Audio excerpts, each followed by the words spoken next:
in a second. I should be back on.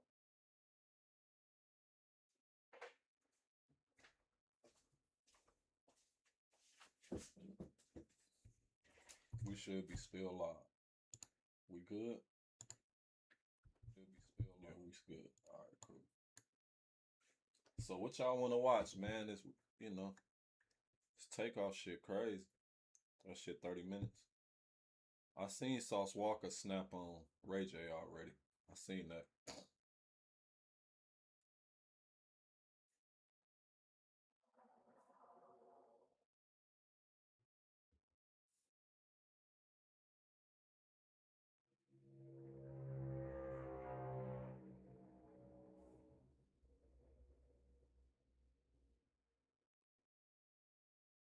Yeah, reaction time.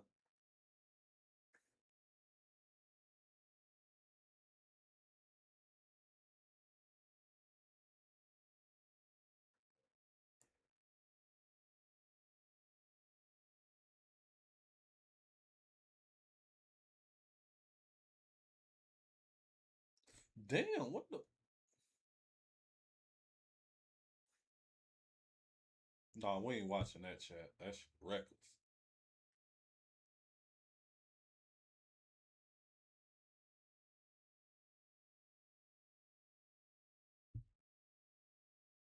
No, you can't ban nobody from misses, man.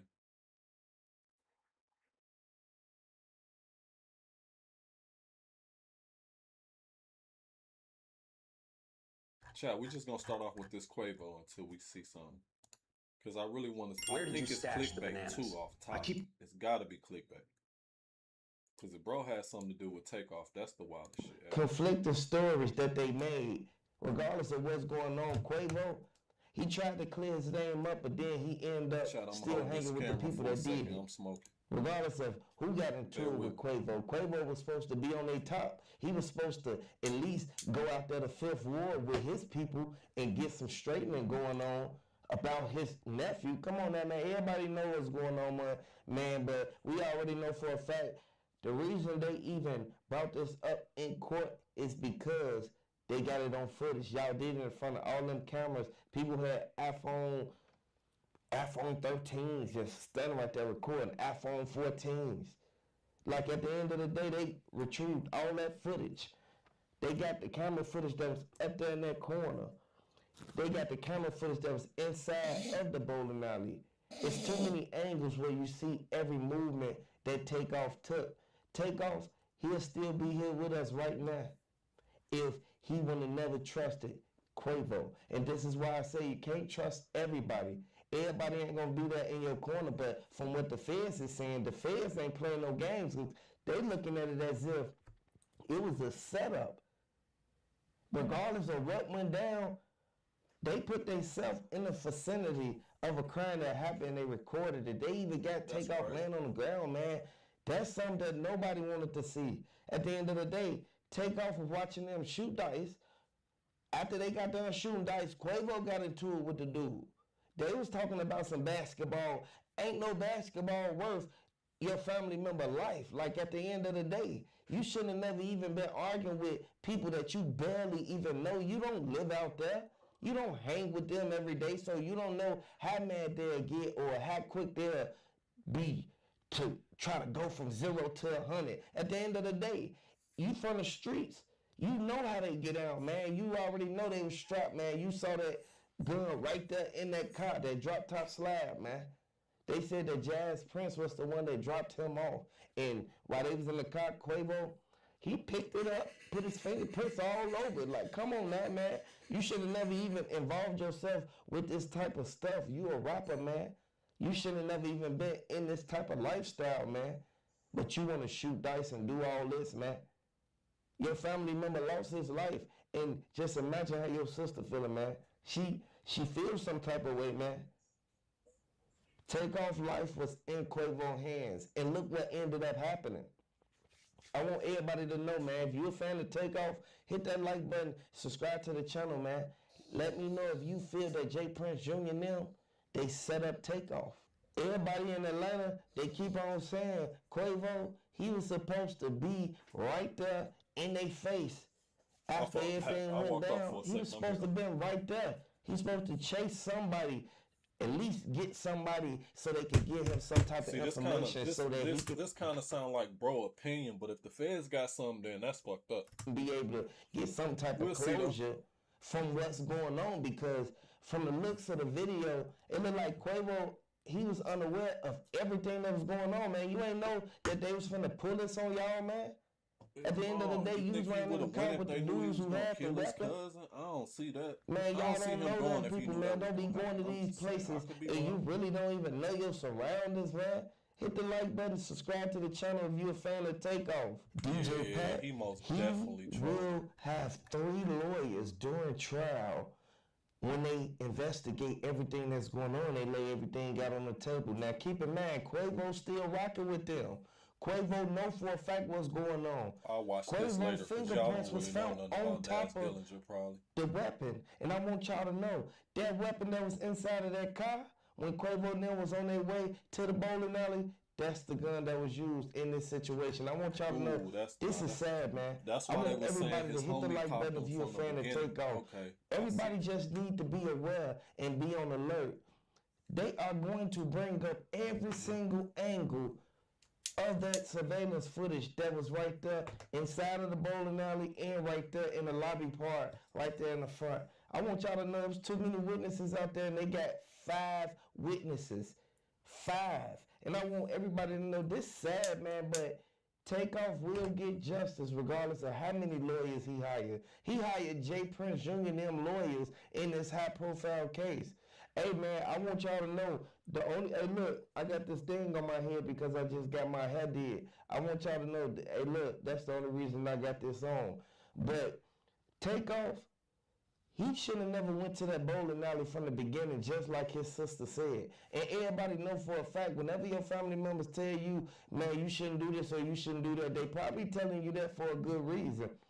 He flew out there so he can go out there with Quavo so Quavo can take care of some business. Keep in mind, they kept saying something about checking in. I didn't know that Takeoff, he never even really had a full conversation with Jay Prince Jr. He was just in the background of everything. I wish Offset was there, just like he said. And everybody from Atlanta, they keep on mentioning, why is Quavo even in the vicinity with the people that did that to Takeoff? Like, why is Takeoff, like, why is his murder not even getting solved as quick as possible? Like, y'all know who did it. Y'all know who was around. Y'all was with the people from Fifth Ward. They said, look, Cam, he was the one that did it, man. They should have never even got down on Takeoff. Takeoff, he should have never even went up there, and he should have had every piece of security that he could have grabbed that was in Houston. He could have ordered security when he first got out there. Regardless That's what of make what's it. going That's on, what but make what you saying. Quavo- See, this will make what he's saying kind of weird. Cause don't you think if Takeoff knew something was finna happen, he would have went like that? Like he ain't know this shit was finna go down, bro. He was going to chill and have fun, gang, like he's supposed to do. He a star.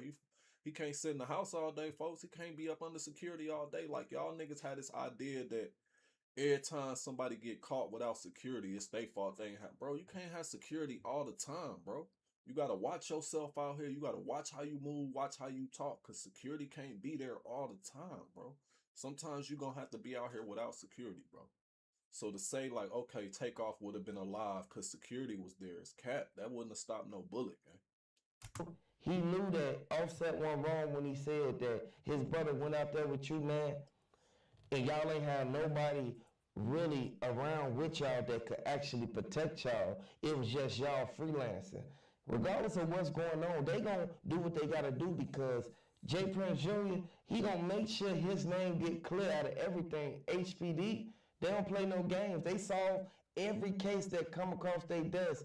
I say about 99% of it, but you know the feds don't play no games. They come and get people 10 years later, and they have to give the information and the documents to whatever crime that went on to the feds if it's liable, if it's available to be in the feds' hands. I want y'all to know this sad, man, and I want everybody to hit the like button if you feel that they set Takeoff up. They kept saying it was over insurance policy. I don't know how true that is, but they said that Takeoff, he was unaware of everything that was going on, man. The people that was right there, instead of them helping take off, they was recording. Offset said he wish he was standing right there when everything went down, when they first went out there, because he would have been the main one to swing on the shooter, the dude that actually shot, regardless of what's going on. When they start ducking from them bullets, that's when everybody hit the dirt. People still standing right there recording. So that means that it was the people who was right there blocking the way from takeoff.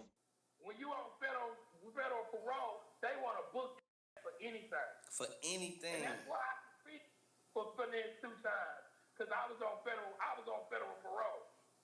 So I know that anytime the wind blow wrong and you in the atmosphere, they investigate you first before they investigate the person that actually did it. Mm-hmm. You see what I'm saying? Yeah. So, being that was an uncontrollable event, we are heavily secured. We don't got nobody walking in with metal detectors or none of that. I'm not going to put myself in that place.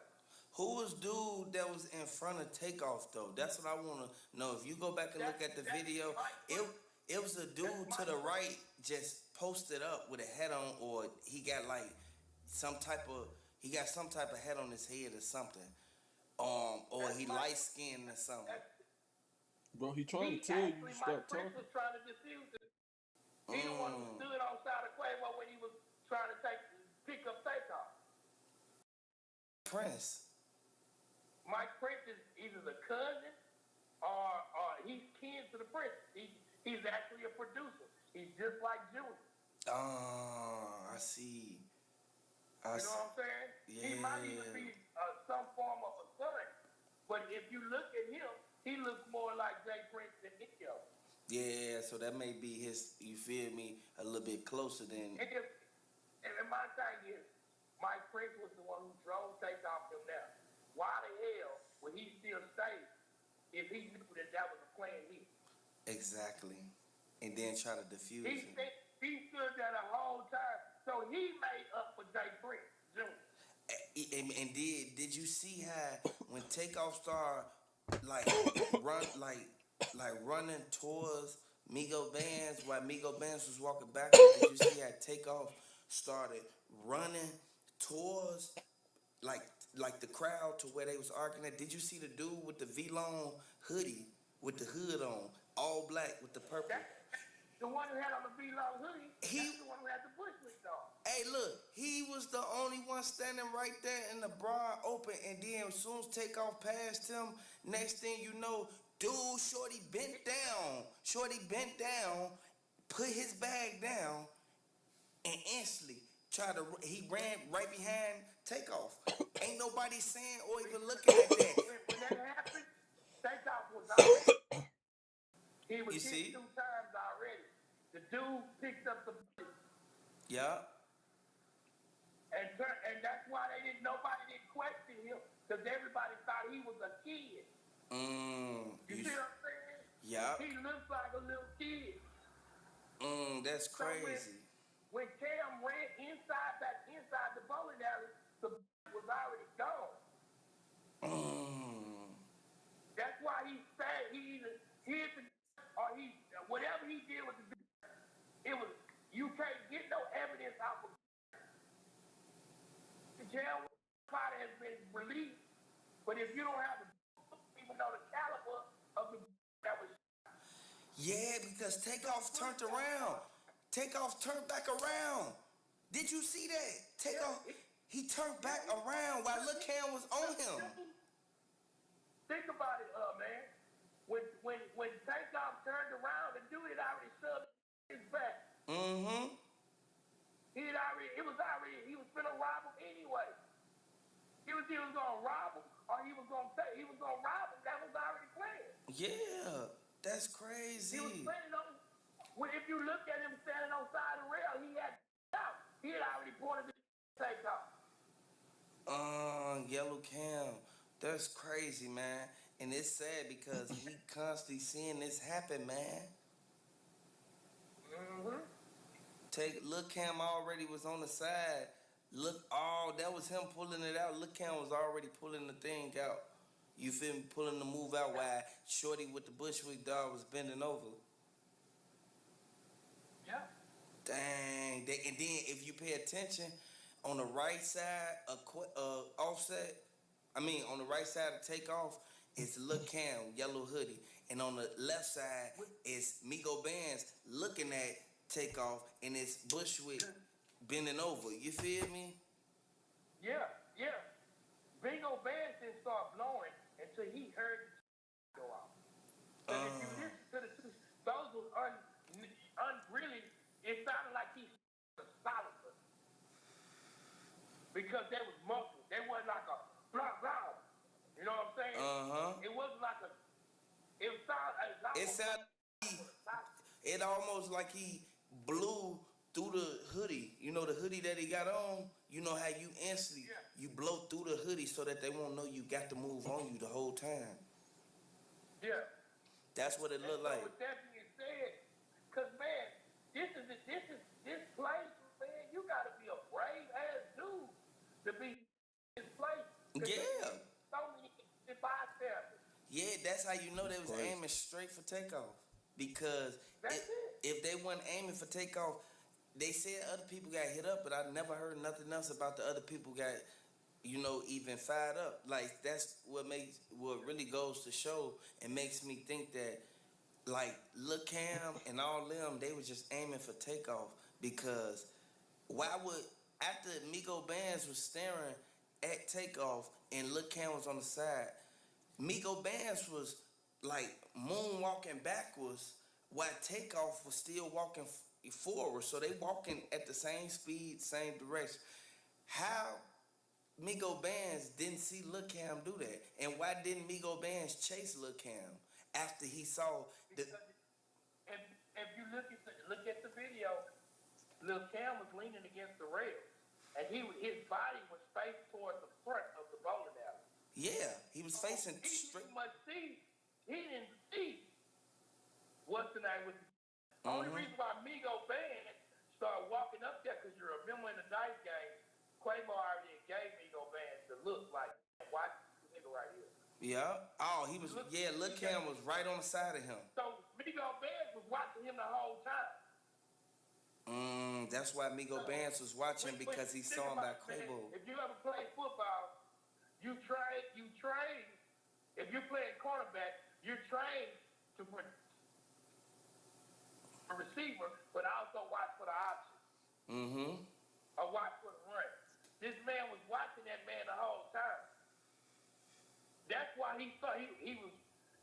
Quavo arguing was a distraction for him to set up. The sector. You feel me? Yeah. Quavo was arguing with Lil Cam the whole back and forth. Lil Cam the whole time. They say he was trolling him the whole time. You see what I'm saying? So when Lil Cam finally calmed down, he got his hood. He already ready. He already ready to take whatever. He really wanted to take it from Quavo. That's why they shouldn't have never even went up there with their jury or nothing. Keep in mind, think about it. You see the little jewelry Quavo had on? That ain't nothing but probably 50 bands worth of jewelry. Yeah. I didn't really see Takeoff with no heavy jewelry on. You see? And that's sad. You see what I'm saying? Yeah. It just don't look. The reason why it don't look right for Jay Prince is because it was his host to the pin. But like I said, even if he wasn't there, they would have said the same thing because of the Deuce the Newer situation. You know what I'm saying? He was already under investigation from the Deuce the Newer situation. Yeah. So why would he? It don't even make my. I ain't never known no flunkies like that. Why would you even, if that was his initiative, why would you even say some shit like that, knowing that you already on under investigation? And they said they said it was somebody else recording. They said it was somebody else recording. Like real talk, like if you really look at it, somebody was recording, and they stepped right there while they was shooting everything and did not run. That's what I'm saying. Now keep in mind, They didn't think said they it was gonna get Lil hit, Duco that recorded the whole situation. but they didn't think that one of them was gonna hit them. Cause the bullets that was getting rained, the 2 bullets was already chased off. But- Nico Bain was aiming at and really shooting at Lil Kel. Lil Kel had already ran through the door. So it wasn't a 1,000 shots in there. It wasn't no ARs or nothing like that in there. These were handguns. But why? One question that I'm asking. And the aim wasn't at the person that was recording. The aim was at the angle at the other angle. And even after Migo Band saw, after all this happened, while it was happening, the person still right there recording. Why didn't they put their phone in the pocket and you see them running because they think they'll get hit if they ain't had nothing to do with it? If they knew that, yeah, we just gonna aim straight for takeoff, so stay right there with the camera. You see what I'm saying? Yeah. That's crazy. And see, the person that recorded it, I'm thinking that I don't know if you've seen that they were saying that the girlfriend of one of them. See, the person that was recording came with either Lil Cam or Little Bushwick. See, See what I'm saying? yeah. And that makes perfectly good sense. You got the offensive side of football and the defensive side. Yeah. The person who was recording was on the offensive side. You see what I'm saying? Yeah. And you know Cam had the bag though. Cam had the bag with the move, with the blickies. He had the bag, the strap, the one strap bag. It was all black. Everybody know. That's crazy. I don't think, and like I said, These niggas I don't crazy. think that Junior would have nothing to do with it. Jazz was already gone. And you see You know what Quavo I'm saying? running down the hall, man. You see Quavo with the red. He the only one with a red shirt. Did he wear that red shirt so that he can stand out from everybody? Because he was the only one with a red shirt. And then Lil Cam had the yellow hoodie. You feel me? Yeah. If you got on those type of colors, a person would be like, don't aim this way. Do not aim this way. Aim the other way. Because don't you And feel? keep in mind, bro, my thing is that we can't make this a mystery killing. Jeffrey Dahmer, we can't make this a mystery. Jeffrey Dahmer was a serial killer Yeah. with no cameras in his house. You see what I'm saying? Mm-hmm. So nobody knows. He only people that only knew what he did is because what he told. You dealing with a bowling alley that got cameras from the beginning to the end, outside, on the roof, everywhere. So if Yeah. this was a mystery killing, it would be bigger than what it really is. They know who killed this man, and they just trying to link mob ties to the situation. Yeah. And let me put it this way. It's a cat and a mouse situation. Mm-hmm. If I get the mouse, this might happen again. Yeah. But if I get the cat and the rat, I'm taking, because if they take down, say, Prince mob ties, that shit, bro, I'm not saying this because I'm in Houston. I'm saying this that this man is abusing mogul, Jay Prince. Yeah. This man is responsible for a lot of Houston artists. Yeah. You feel me? Yeah. So he has co-signed on a lot of artists. Think about it, Pimp C, Bun B. We talking about every artist out of Houston just about have to go through them to get the exposure they needed to go first. Yeah. So I think I know this is the daddy, but we talking about the son. They got different kind of lifestyle. Yeah. I can rock with you on that one. Straight talk. Like real life. And I know that Jason Senior, he's a stomp down type of dude, and I'm not geek riding or nothing. Yeah. I guarantee you, and the reason why I said that about his, because his daddy, he wasn't just talking to Lil Kel, he was talking to his son too. Yeah, because they was moving reckless. You ain't gonna hide behind my name. If you involved in this bullshit, I'm gonna fuck you out. Yeah. We gonna look at it for what it really is, man. We comparing 10 million to probably 80 million. Yeah. You see what I'm saying? Yeah. And with that kind of money, why would if it's gonna be a hit, why would you hire a $2,000 dude out the hood when you can spend $100? You can give a bag, a couple of bags for a nigga that's gonna do it for real, for real. Yeah, and do it right. You know what I'm saying? Mm-hmm. I mean, we gonna be honest. We laying it out on the table. I mean, that's how I look at it. I don't think Jay Prince Sr., or Junior, or Jazz, or Mike, I don't think none of them had nothing to do with that. No. Because if you also listen to the video, Mike Prince say, what the fuck is this nigga doing? Right. He say that on the video. What the fuck is this nigga doing? And people don't really pay attention to that, man, till it's too late. It's details. See, keep in mind though, and this is why I'm saying this. We dealing with bloggers, and the people, the recordings that we're seeing are coming from cell phones. The actual camera footage that's in the bowling alley, it has no sound. So you won't even hear the gunshot. Right. So you won't even know what. You don't even know. You see takeoff on the foot. That's why this is still circulating. You see what I'm saying? This is why it's an unsolved case right now. Yeah, We don't know what took place in this bowling alley except for what people that posted from what they recorded with their cell phone. Right. You know what I'm saying? And that's the actual, because if you look at all the cell phones, it's behind somebody's back. Yeah. It's never just a clear view. It's behind somebody's back. You feel me? Yeah, I can agree with you on that one. It ain't just right And there. that's why I say the investigation is going on still because they don't have enough solid proof. They don't have, because if it was in stone, you see how they went and got Jeffrey Dahmer? Mm-hmm.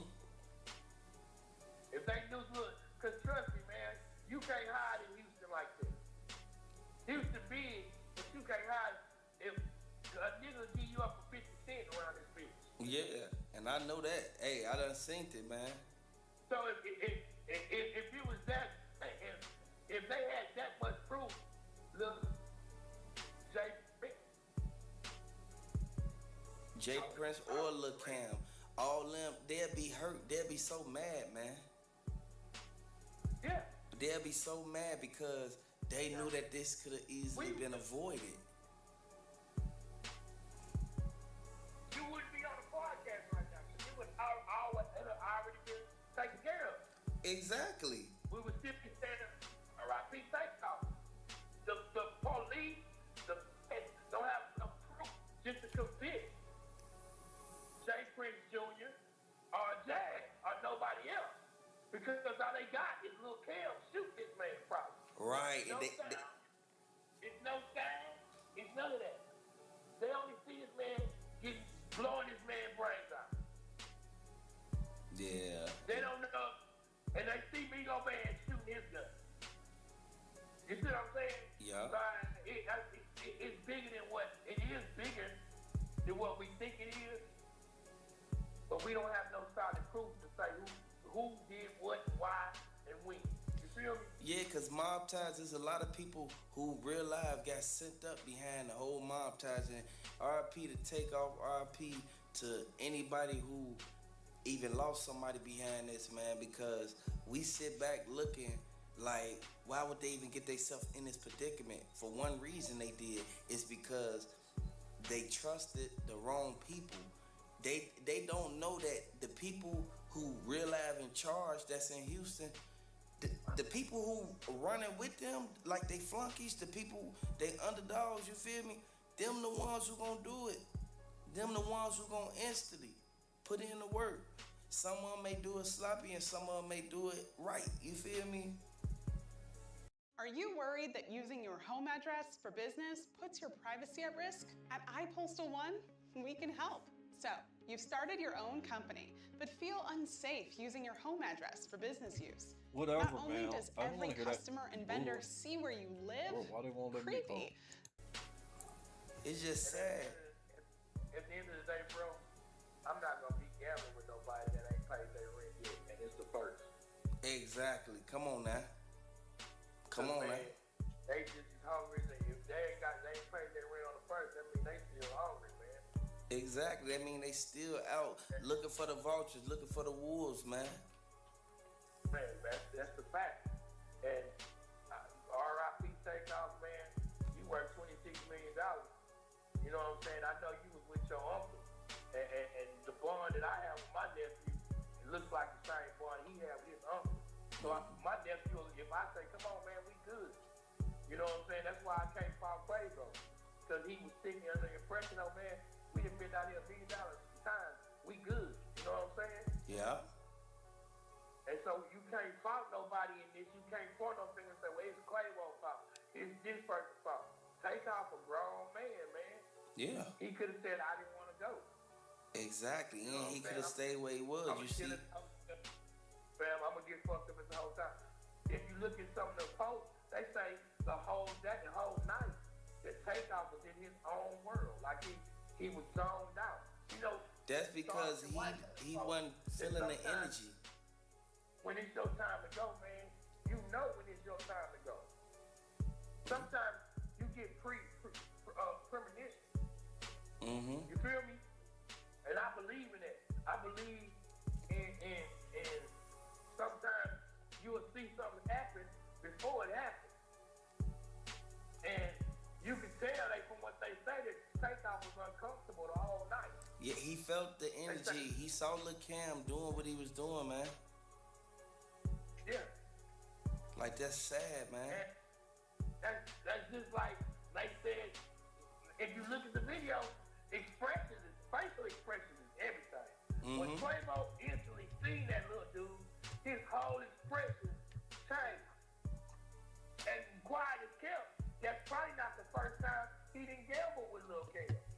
Yeah, that wasn't the first time. They saying it. They saying like that man real life was out there like he didn't trust Shorty from the jeweler situation when he saw him in the video. When Takeoff saw Duke the jeweler get sent up, he was already skeptical about going out there. Next thing you know, he see the same dude, Lil Cam, yellow hoodie, right there at the dice game table again. And he, you know, they knew what happened with Duke because Boosie told the Migos, like, man, just be careful, man, because you see what happened to Duke. You feel me? I want people to really look at that, man, and really take heed to that because there's a lot of people sitting back don't know that certain things can get you in a certain situation that can lead you down a certain road and have you locked behind bars, you feel me, or sent up, man. I want everybody to really take heed to this, man, and really open their eyes to the fact that this is a revolving door, and we got to understand that this is something that is most common. This was senseless violence, man. At the end of the day, we know for a fact that dude with the V-Long hoodie, he was picking up the casings, you feel me? Quavo already ran down there by the side of the other building, you feel me?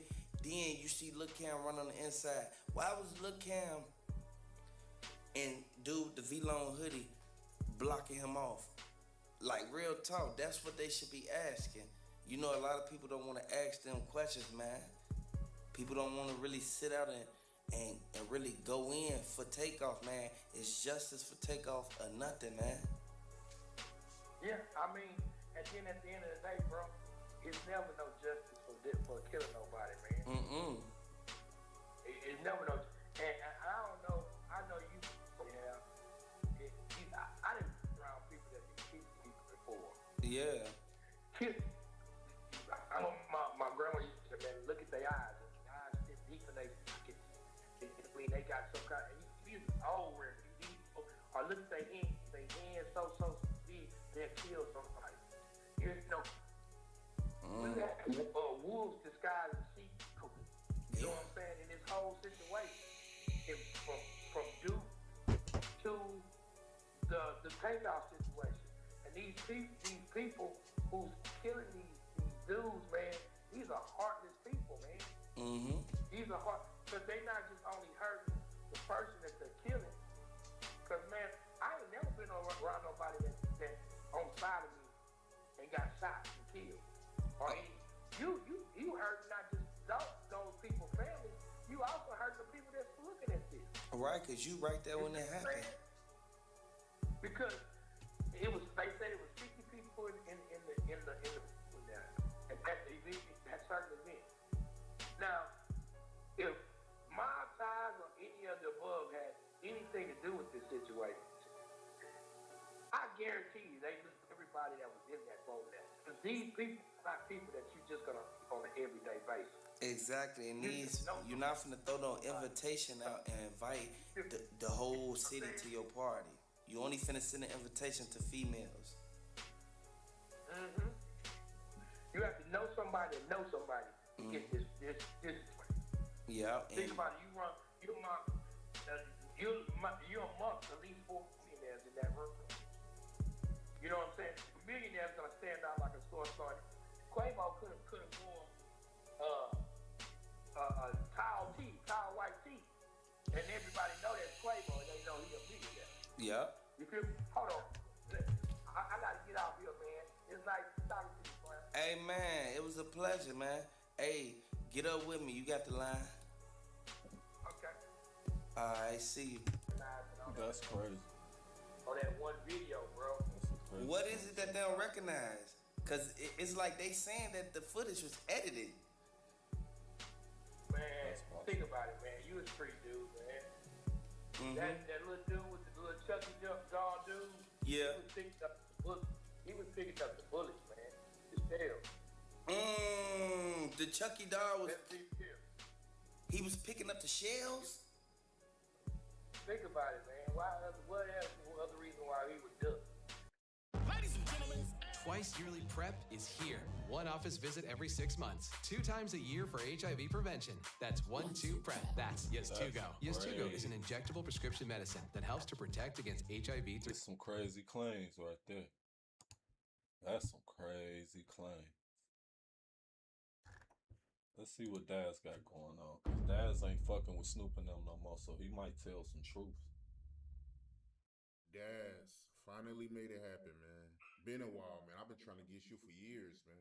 Finally made it happen, though, man. What's popping with you, man? Nice to have you on the platform too, T.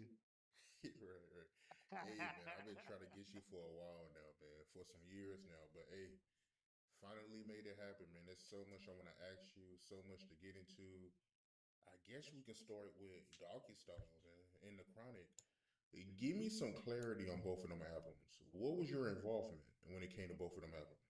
My involvement with the Chronic album was from 1991, living at Whitley and Sunset, living in Hollywood with Dr. Dre creating the Chronic album, you know what I mean? And producing, rapping, and learning the game about gritty music and then quality music.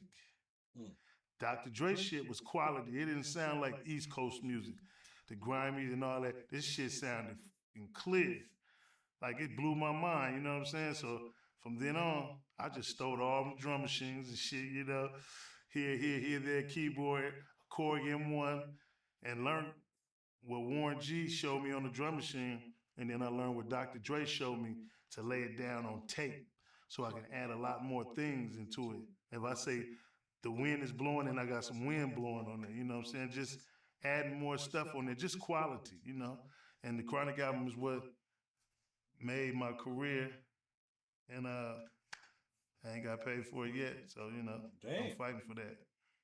So you're not getting paid anything for The Chronic at all? I just got drum programming. You know, that was just something to throw Daz to the side. That's crazy to me, man. I mean, it's been over 30 years and you still haven't got paid for that. The money you were supposed to be getting. That was Death Row Records. Suge Knight, he didn't have no royalty department. So he was just giving out money, you know, and doing the nigga shit, you know what I'm saying? Until the white folks got it, which was E1, Koch. And then E1, after they f***ed off Koch, then they off E1, and now they at Monarch. So when you change that many hands and names in business, what does that tell you? Bad business. They trying to start over again. And so they switched that, and this was the last 30 years, because, you know, after 35 years, it's up. Everybody get their stuff. So that's why they sold it to Snoop for the last 5 years, so he could manipulate everybody, suck them back in, because that money flowing real good over there. And I want a piece of it. So since Snoop been over it, he haven't been trying to help you get your money? I mean, he getting me some of it, but he not getting me all what I deserve. You know what I mean? You know, he going off bad paperwork that he's abiding by. You know, they forged a lot of paperwork, and he know it. But he looking like, damn, Dad's got a lot of shit over here. I can't, I gotta abide by this shit, man. And I'm like, you know, that's the confrontation. Let our people go. And you did work on Doggy Style, right?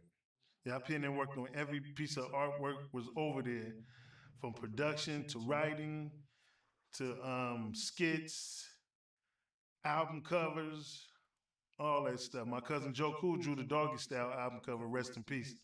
So, you know, just everything I had my hands in, producing, just learning the game, soaking up the game, learning from the great Dr. Dre, you know.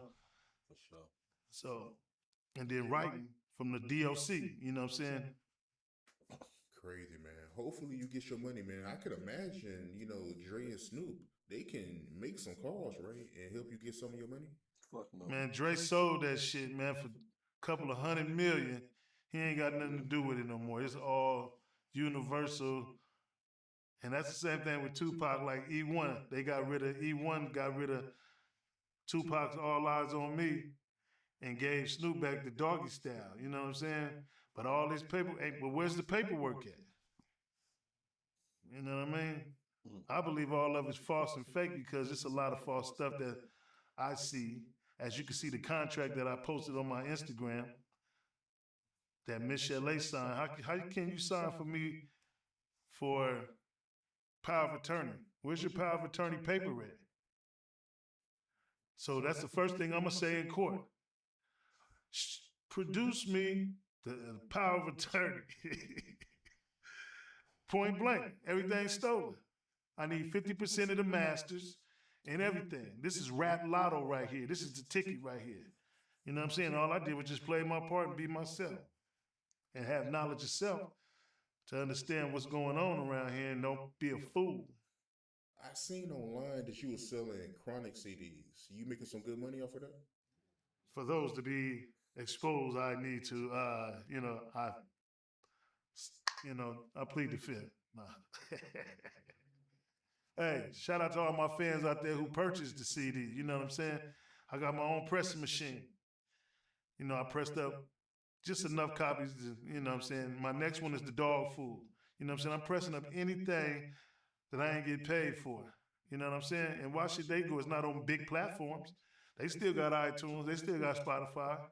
I'm just selling this shit out the garage. Online. My garage online. You know? Yeah, I don't think nobody gonna trip over that, man. They ain't tripping. They bet not, because I'm coming in with mine. Baya. You know what I'm saying? Countersuit. Or I'm just gonna sue you first. It's whatever. Or, you know, sit down and talk and make this happen. Ain't nothing but a couple of dollars. When y'all trailer got shot up, Big, he was behind that, right? Yeah, we was in Red Hook, Brooklyn. We was shooting a video for New York, New York. And that's the scene that we on the stairs and shooting when it was snowing. And then we went to the trailer, you know, we smoking in there, and all of a sudden, a window popped. And some shit shattered. But motherfuckers are still partying in there, you know what I'm saying? Next thing I know, something shattered again. Pow, pow. You know, the street instincts kick in. Get on the floor. You know what I'm saying? And then they like security running there, say, what's Snoop at? And everybody say nothing, because, you know, we learn not to say nothing in case a nigga come in there and want to shoot. And once he let us know it was Death Row Security, Frank, you know, Frank from Tupac, we Niggas get up, get the fuck up out of there. Video over with. Now we go to LA and start kicking the buildings over. You know what I mean? Because Funkmaster Flex and Biggie got on the radio and just told them, this is where them niggas at. That's the address. That's where they at, Times Square, represent New York. It was over with then. All hell jumped off. But all we was doing was giving praise to New York. You know, we thought we was doing something. You know, niggas always think they doing something because, you know, Melly Mel made up the hook. It was a Melly Mel song. We didn't change no lyrics. You know what I'm saying? But they took it the wrong way, maybe because we had 6'4" low-lows, niggas with khakis and smoking weed and shit. You know, that's when weed wasn't legal out there in New York. So, you know, but all shout out to New York, though. You know, I love y'all. Stas Dellinger. Was Tupac out yet when y'all trailer got shot up? Pac was out of jail, but he didn't come. And then once he heard about it, he went stupid ballistic. He was like, come on back home. And then, you know, that's when we started making songs like NY 187 and a whole bunch of songs that I produced that I ain't heard yet, you know. But he got an arsenal of songs, though. Another song that I did was called Only for the Money. Now that's a song that I produced, put together, and destroyed the reels. So nobody can make no remixes, nobody can do shit. This song is gonna be here forever, just like I produced it. You know what I'm saying? When we got back from New York, Tupac was so excited and ready to diss. We made songs like NY 187 with me, DJ Quick, and some other people like that. You know what I'm saying? So Snoop, he did throw some shots at Big on NY 187. That was his reaction to the shooting. Yeah, that was the reaction to the trailer thing, yeah. But y'all had a relationship with Big, right? Before that incident? Yeah, most definitely. And, you know, right before he died, Tupac had died, and right before Biggie had died, Mace, Lil Caesar, and B.I.G. had called me to the studio. Remember, Tupac is already dead. Everybody's feuding. But we still cool because they called me to the studio to serve them some weed. And that's when they was making that song, Bricks and Hoes and Bronze and Lows. You know, that one right there with Too Short. I'm like, damn, you know, Biggie was in there. And I didn't even sell him no weed. I just gave him the 2 ounces. You know what I'm saying? And me and C's, we talk about that, you know what I'm saying? But we was cool. Because I was going to have Puffy mix the Dog Pound album, and then Suge came and like, nah, I didn't even know what was going on, you know what I'm saying? But I knew it was some tension going on, but you can see, because every time we try to hang with him and all that, Suge Knight would come into play. But this is before they success too. This is before Biggie's success too. So, you know, and then we on stage freestyling. Have you seen that? Yeah, I seen that. Yeah, that was in our younger days. That was before we was even 22 years old. What was you thinking when Big did come out to LA so soon after Pac got killed? That was a little bold. I wouldn't be out of New York. You know, you just gotta learn gang culture and street culture, you know what I'm saying? And I don't know what Puffy was thinking. You know what I mean? So rest in peace, B.I.G., man, you know. We don't know who to blame.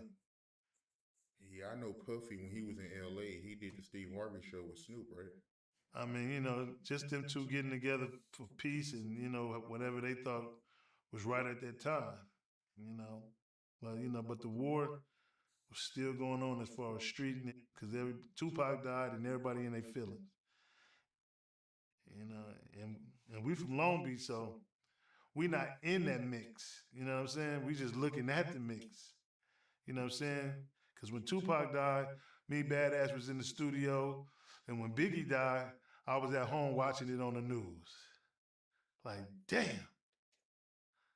You know, like when Doughboy found out his brother was killed, when they drive by, you like, damn. You know, like one of those.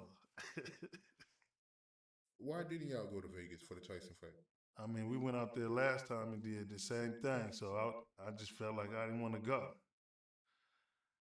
You know, we went out there when Tupac got out of jail for the 662 release, but Snoop couldn't go because he was on house arrest, I think. And so we felt like we didn't want to go at that time, and that was my reason, you know what I'm saying? I want to drive 4 hours and then got to drive 4 hours back, you know what I mean? Plus we wasn't performing. 'Cause we got this. We need more. 'Cause we got this. We need more. Hello, Moto. Starbucks Refreshers Concentrate. So When Pac and Corrupt had that altercation, was you there? it was really more verbally. It wasn't no altercation. It was just, it started off like this. We out in Cabo, we had this big ass round table, fire and shit, we smoking and, you know, having a good time. And then Corrupt got a bottle of Hennessy and he hitting it on the back of the chair. And Tupac just like, cut that out, nigga. And then Corrupt must have been drunk and said something smart to him. And then he like, man, you can go upstairs, nigga. And then everybody from the dog pound looked like, what?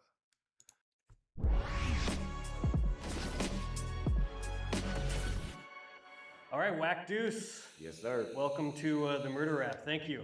Man, thanks for having me. How did you originally get involved with the Pyrus and all that? I was born and raised in the neighborhood I represented from birth. My parents, my daddy, my uncles is really the ones kind of like the foundation of where we all come from, as far as the mob go. And was that Looters originally and then moved They in? was Looters originally. Yeah. But they was kind of the branch that started the mob.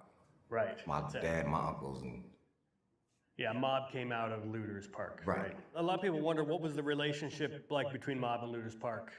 Was it pretty close still? Very. Yeah. Very. I mean, even now, you know, you have your inner beefs, a little shit going on, but for us older generations, it wasn't that. We wouldn't have made it if we all didn't get along. Wasn't enough of us, you know what I'm saying? Right. Today is different. What's going on today? Oh, everything is cool now, but the younger generations, it's not really, it's not blood and crip gang banging like that no more. And when that don't happen, then people tend to get into it with each other. You know what I mean? But like I said, it's the younger. But all that's kind of, you know, buried under the sand. Right. We trying to keep it together, get everything right. When all this went down in the late 90s, you were a youngster. You were like 16? Right. What was it like? I mean, how did you get included as a teenager, basically? I mean, everybody, like, they seen me grow up my whole life. You know what I mean? So, really came through Buntry and Trey. Okay. That's who you were close with? Yeah. All of them, though. I love them all of them, the big homies, you know? It wasn't me. To me, I was like they nephew. Like, I was the first son as far as the mob go. Everybody else is just older people, but they was all females. So I was kind of the first kid who both his parents was in the streets, you know what I mean? As far as the boys go. Right. And then how did you end up getting involved with Death Row? I had gotten in a little trouble, got out of that, and we went around the corner to go see Trey and Buntry, and Trey was like, man, we finna, it wasn't even, everybody knew I was rapping, but it wasn't even really about that. It was more so, let's get these little bastards off the streets, you know what I mean, before they get themselves in trouble. Right. I remember before, like, Pac came to Death Row, shoot, they used to come around, they always did stuff. Buntry still lived in the neighborhood.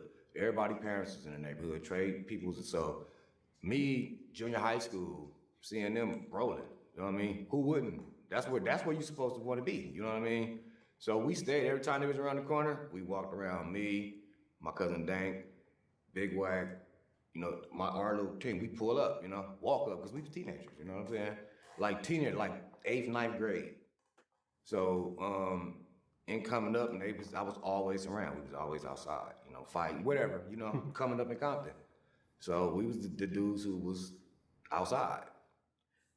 And then they just decided to, first it was like a Houston job, then they knew I can rap, and then everything else came with the rapping once kind of me and Pac bumped heads. How did you and Pac start to get to know each other? Well, they came, it was around California Love video, right? I think I was 16, probably just turned 16 or something like that. But they was in the neighborhood and I walked around there myself, really to go catch up with Trey. I didn't even know all them was around there, but the Outlaws was in a truck, like maybe 2 houses before Suge Mama house. So I didn't know who they was in the truck. And for me, they wasn't close. I'm like, who the fuck is that? You know what I mean? So I'm kind of like mad dog in the car, you know, like, so I walked up to Suge, like, who's in that truck? And he said, oh, them Paclo homies, man, you need to go holler at them, go meet them. And from there, it was what it is now, to this day, and my brothers. Do you remember who was in the car specifically? Gaddafi, Napoleon, Edie, Fatal, Noble, Castro. All the my main dogs, guys. to this day. And then how did it go from there? Man, it was just cool. Like, that day, I think we probably went to the studio, and it was just kind of up from there. And I was from that point on, I was always with Suge. So, Pac had his little homies, and then Suge had us. Right. And mainly me, because I was everywhere he was at, you know what I mean? So, that's what it was about. He wasn't even worried about me rapping or trying to rap. He's like, yo, I'm gonna teach you how to run a company. You don't need to, you know, how that goes. Like, you're gonna be, just didn't pan out like that. But it was all to kind of bring us up and show you something different, you know what I mean? Besides what we've been seeing. Yeah. Yeah, it seems like he was like that with Buntry and Big Jake, kind of similar situations, kind of showing him how Neckbone started managing people. Right. So about a couple months later, I started getting payroll checks, and we was doing all kind of this and that, and he was giving me chances to figure out how to go past the check, to get your thing on up in there, Neckbone. I did whatever wasn't being done. I got some good ideas and this and that, and I've been learning from Suge every night, fucking with him and Buntry, you know what I mean? And I'm ready to put to work. You know, I used to sit up in the room and listen to demos for hours. I go in there with boxes of demos, lock the door in a little closet, and I'm listening to demos for hours. You know what I'm saying? I could discover an R&B group. So that was kind of the idea? Right. Yeah. Opposed to I'm gonna give you something, I can show you something too, you know what I mean? As far as the city, I mean, I just remember growing up and seeing a bunch of them with the lowriders. They, you know, everybody back then was having some money. You know, they was, like I said, it's a different world today with these kids. They, even in the music business, all they talk about is drugs, doing drugs. You know, we grew up talking about selling them. So to be a kid in that era, like right behind the NWA era, it was a lot of, the streets looked good. Black was real beautiful, you know what I mean? So those times just, I mean, as a kid, we used to have water fights with the next streets and firework fights. We used to shoot Roman candles and shit at each other. We had great times, man. Yeah. And there was a lot of us, and my most blessed I feel about the way we grew up, as far as our generation and my crew, the homies, only 2 of us died. We only lost 2 people. Of your age group. Yeah. Which is remarkable. Yeah, because like the older generation, almost all they of was them. driving left and right. Yeah. I mean, when I was little, we had to sleep on the floor. It was so much shooting in Compton. Like when I was in elementary school, we had to sleep on the floor. So when we was coming up, like, yeah, no, we not having that. So it worked out, like I said, only, and one of us, when Zabo, that's the one, Corn, well, he wasn't in our neighborhood when he got killed. And then the other homie, Bear, he wasn't in the neighborhood when he got killed either. He caught a stray bullet from somebody else's shit. But those are the only 2. So I feel like out of all the negativity, we did all right. We did good. We was able to make it out, make it through. No, for sure. You know, now we either pushing 50 or in our 50s. Right. So it's a blessing, straight up. Yeah. Got kids and grandkids, and you know, who would have thought? I love creating. I just don't love being on camera. So instead of changing who I am, Do you remember when Tupac got signed and all that? Were you around? I was in Juvenile Hall. Okay. When he got signed, when he came, and I remember telling everybody, like, oh, when I'm out of here, that's where I'm at. And it all came to fruition, you know what I mean? Right. It was only maybe 3-4 months or something like that before. Once he got there, then I came. What memories do you have of Tupac? Like interactions with him? Do you have any specific? Yeah, a lot. I mean, from the studio first, like the first time he heard me like rap, when he came in and he was saying, man, I heard, you know, Suge was telling me he bring the little homies up here, you know, so a couple of them just got out of jail or whatever, and like, don't nobody, I just on some gangster shit. And then he like, but my homeboy said, well, nah, but he be rapping, you know what I mean? So he like, yeah, so I freestyle, he like, oh yeah. Like, keep doing it, you know what I mean? Besides that, like I said, we was always at the studio. Like, he lived at the studio, we stayed at the studio. Right. So it was just a bunch of random moments, I can tell you, running around. I mean, when people say he had Madonna and this and that up there, that shit is true. What do you remember about? Damn, I'm like, what? He had poppin', man. But she did, people say yes or no. She definitely been at Can-Am, for sure. She was at Can-Am? Absolutely. Wow. I think it was his birthday or something like that. And like people was running in and out all day. You know what I mean? They came through. She hung out with him and then they went in the studio. They didn't do no music, no, they was just hanging out. Right. I knew she liked me. Easy, you know what I mean? Can I say if he fucked her or not? I don't know. Probably. How did the other mob pirates feel about Tupac? Because he kind of was claiming mob a little bit. Like, what was your perspective on that? See, the thing about before he even came to Death Row, we was all fans, especially my generation, you know what I mean? So when he came and he got with the homies, I mean, he could have went with the dog, but whatever choice he wanted to do, because it wouldn't have been no hard feelings. He just kind of jailed with us. So we all embraced him as far as him, like gang banging and this and that. No, first of all, we weren't gonna have him doing. Who gonna do that? People get the perception of him saying he from the hood or him yelling MOB.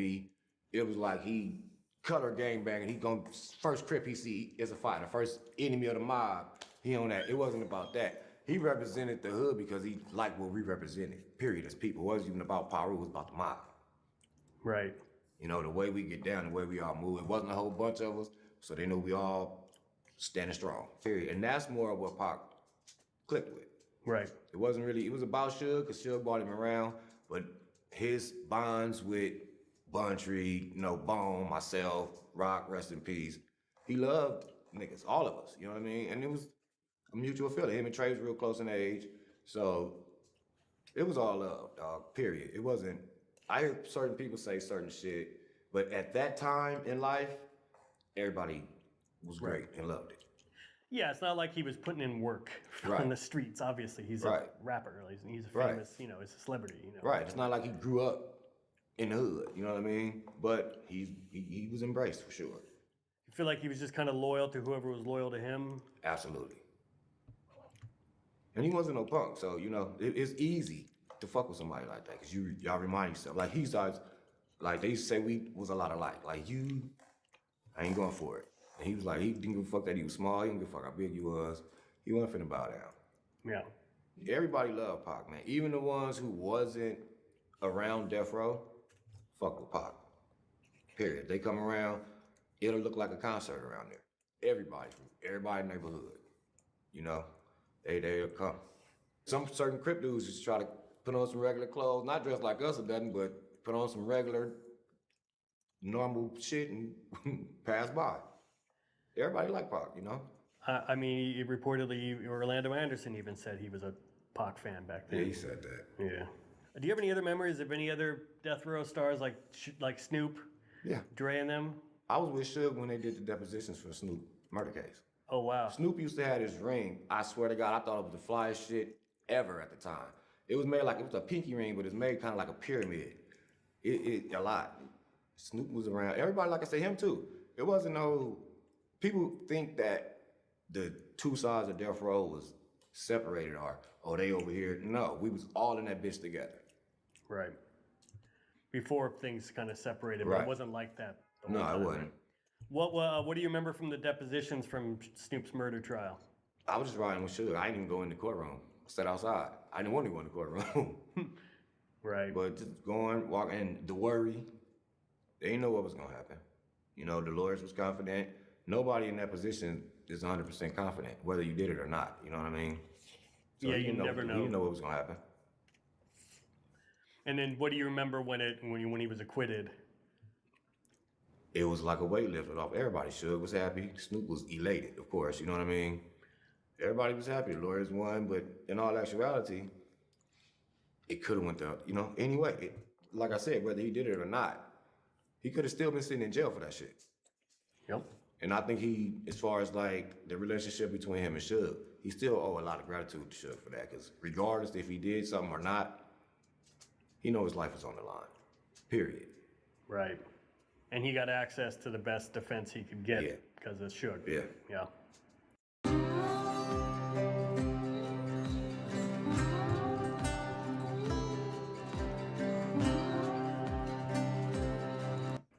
What about Dre? Do you have any impressions of him? Or? Only one. The California Love video. And I didn't really see Dre too much after that. By the time I came around, was there daily, Dre wasn't around. Hardly ever. What was the California Love video like? Were you out in the desert? No, it was in the neighborhood. Oh, okay. That day. And then they went to the swap meet and I didn't go. I wasn't there for the desert part of it. Do you remember Kadada being around? Yeah. Yeah, see, I lived with Suge and Pac used to live right down the street. So I would always, and then the Outlaws was there. Pac had video games, like arcades and shit in his house. So I was always down there. And where was that at? In Malibu Canyon. Yeah, she was there with him and she didn't come out the room a lot. He didn't either. She said, leave me alone. Y'all good? All right. That was it. But daily, I was always down there. Right. Yeah, it was a great time, bro. I'm telling you, it was an amazing time in my life. Yeah, I mean, to be a 16-year-old, I was hanging out with Tupac when I was 16. I can't even imagine. Yeah, right. Right. To be a grown adult in that situation would be rad, but to be a teenager, right? Right, and I wasn't even I wasn't trying to take no picture. I was just there, you know what I mean? So never would have thought or foresaw what was gonna come. Right. So I don't need no pictures or none of that. You wasn't no groupie shit, none of that, It was a good fucking time. And that's another thing why they were saying, people would say, a lot of shit Pac was saying as far as how the mob goes or whatever. Suge wasn't making Pac say that. He couldn't make Pac say. Pac wasn't scared of Suge either. But that's what he fucked with. He liked the homies. So the things that he said, he wrote that shit. He didn't, nobody tell him to say that. Right. Yeah, no one's gonna tell Tupac what to rap. Nah. So. Suge said he tried to sign him before when they did How Long Will They Mourn Me? You're right, that was on Above the Rim. And he said he was telling Pac, man, I got these white, these Jewish business partners. You can't be saying about fuck white people. He told Suge, well, fuck you too. He said back, he was like, fuck you too, Pac. But he said that moment was what made him like him. I really want to sign him now. Because he was like, I'm not bowing down to you either. So when he eventually signed him, he said that story a bunch of times. Once he signed him, he was like, yeah, that's little bro, Yo, MTV definitely get they rock on. Y'all know we down with this rock thing, 9-6 flavor death row. But who knew it would last, this West Side staff? Okay. Well, if you believe in God, believe in Death Row East. All these weak rappers, Nas, all these suckers, they battling off of East and West like this is a game. This ain't no game. Yeah, we was in Central Park that night. That's when you got that Nas and all them. Yeah, it was cracking. I was there for the New York one where him and Nas had. Oh, can you tell me a background on that? I've seen a bunch of interviews, especially people on Nas' side, talking it wasn't like that. They would have got their asses handed to them. What have they said?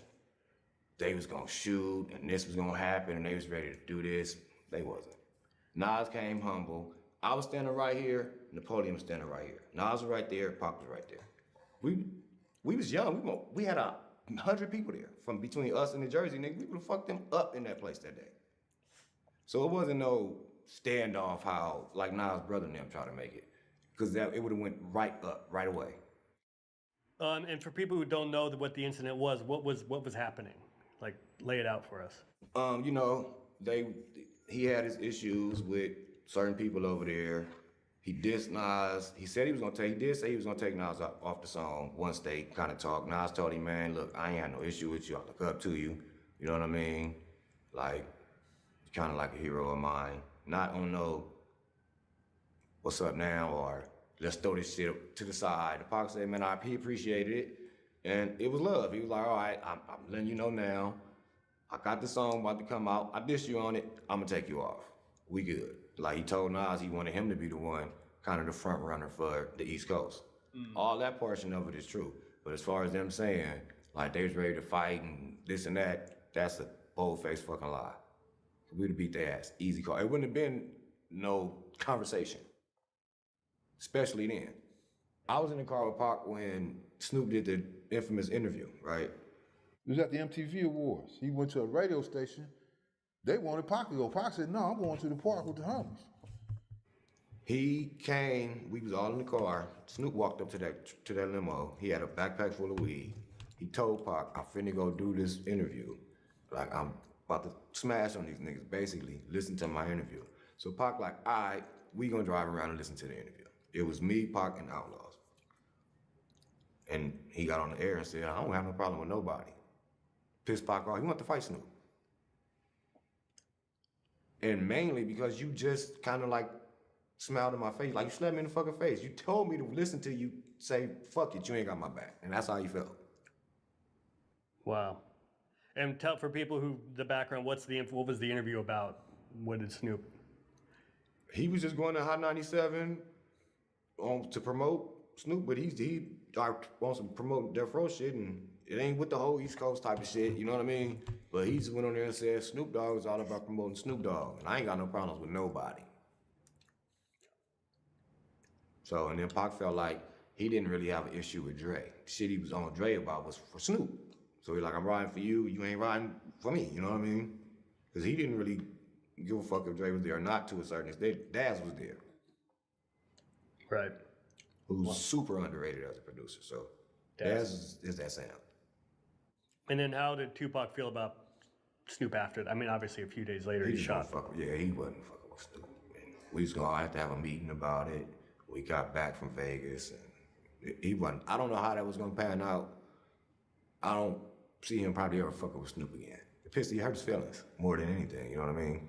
Because not only did Snoop go and just basically kind of abandon him publicly, but also to tell Tupac, I'm gonna go lay he it said, down. I'm about to go ride on these niggas. He's verbatim.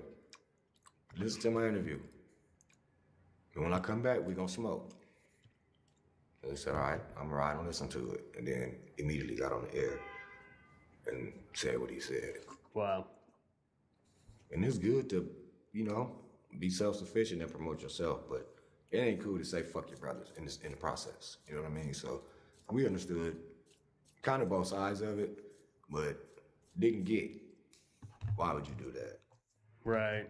And why like be a snake about Y'all it like supposed that? to be back to back together in a fight, not you standing across the street like Keefe D. did his nephew. You know what I'm saying? Right. That New York, we had a fucking blast. I mean, it was high tensions, but we was walking around, me, Pac, and Outlaws, just walking around New York. Niggas was coming up to Pac saying, oh man, fans, oh, we don't never see Biggie right here. Like, I can't believe it. Mm-hmm. We walking in the liquor store, you know, then we get in the car, somebody say, hey man, fuck you. Fuck you, Pac, you know. We had some good times, man. We went to Hawaii one time. I didn't go out of the country with him, like, I was too young, you know what I mean? Yeah. And my grandma went, well, I could have, but I just didn't. Really, that particular event, that New York trip, it was cool. It was real cool.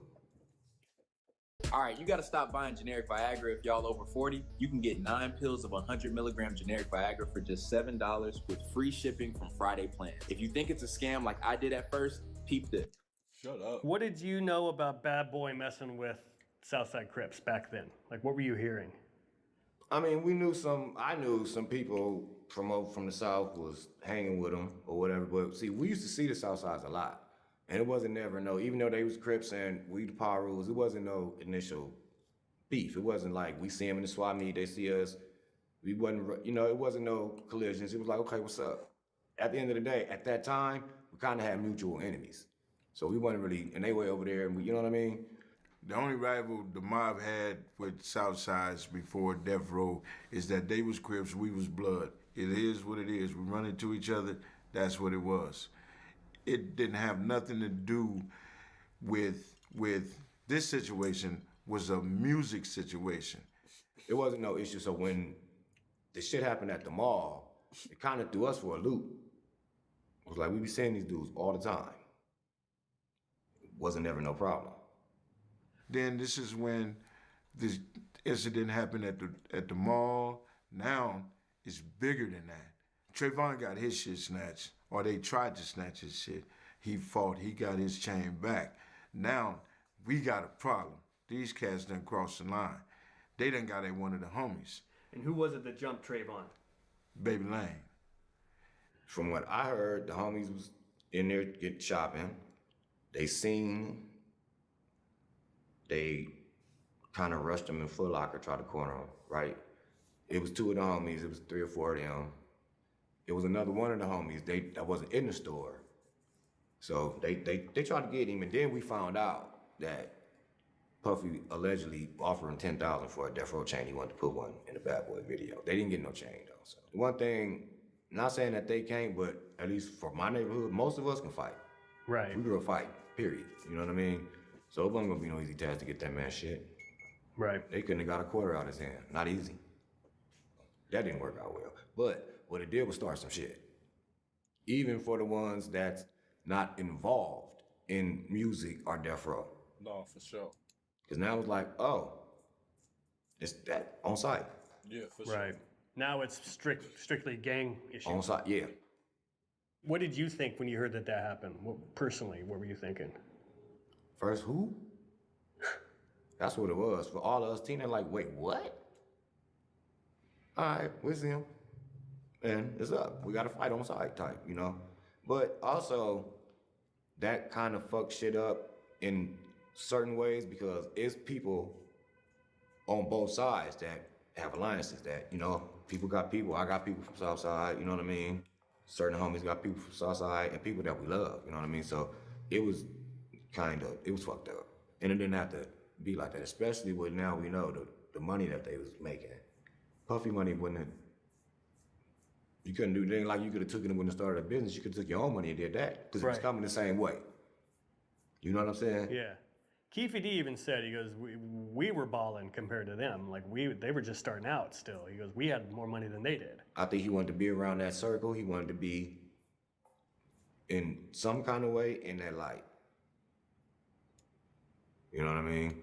Now shit, with all these allegations on Puffy, ain't no fucking telling what they was doing and talking about.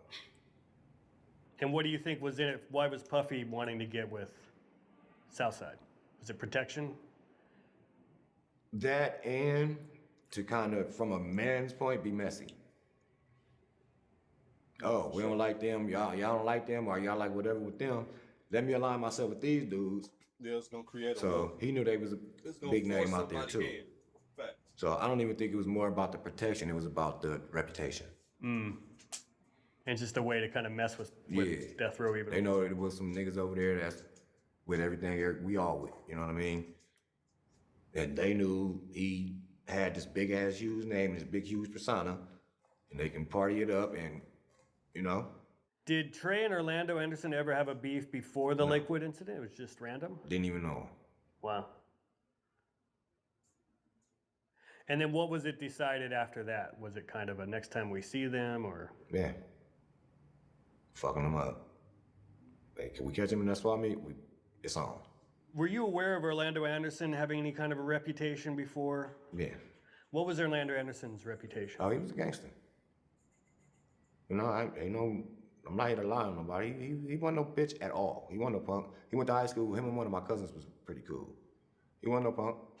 He's with the business. And everybody's sitting there talking about, oh, he's just doing it for the money. No, this is something Baby Lane do. He's a gangbanger. He's with it. He's not the young cat, and give him credit, he was with it. And what was he like that you knew of?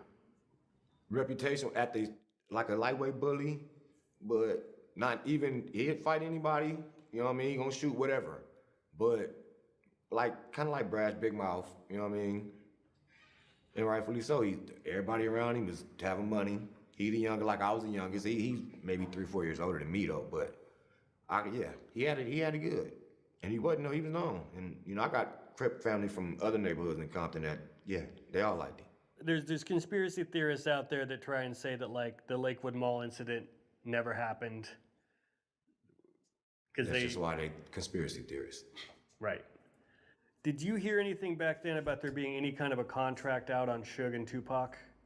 No, I just knew that it was allegedly a contract for the Death Row chain. Right, the bounty. Yeah. Yeah, Suge, after Tupac was killed, Suge supposedly told someone that he knew of like 3 contracts that were out on his life. It came out after, but yeah. But back then you had... But not around the time the chain shit happened, no. Are you looking to establish your business using an address other than your home? Wish you had a... Vegas fight's coming up. How is it decided you're gonna go with everybody out to Vegas, and how was that whole trip planned? What do you remember about it? Well, I went to New York with everybody. And it wasn't ever, it was like, you coming to Vegas? Yeah, that's it. I'll be there to pick you up. What do you remember about the trip out there? I remember we all met in the neighborhood. Red Akins, we all rolled out. Who crashed? Somebody crashed. This was when the Dodge Stealth or something that first came out, and one of the producers crashed on the way to Vegas. I seen him flipped over. Everything other than that, it was good. We got to Vegas. I checked in my room. I didn't even probably even want to go to the fight. I was ordering cigarettes and shit. I was 16, 17, you know what I mean? So, fuck that fight. I'm ordering shit, looked at his bill, said, I told you about them fucking cigarettes. So, but it was a good time. It just ended in a fucking tragedy, but it was set up to be a great weekend. We had just came back from New York. And then, so what are you doing while the fight's happening? I was in the hotel room. At the Luxor? Yeah. Yeah. I think me and Heron room was right next to each other or something like that. And that was it. I was just kind of lounging, walking around, looking for girls. That's what I was doing. Oh, fuck that fight. I'm popping in here, you know? And then, like, even in Vegas, people say they can't say whatever. I think that's what they was there for, period. It just didn't pan out. It was going to be some kind of sneak attack regardless. That's how I feel about it.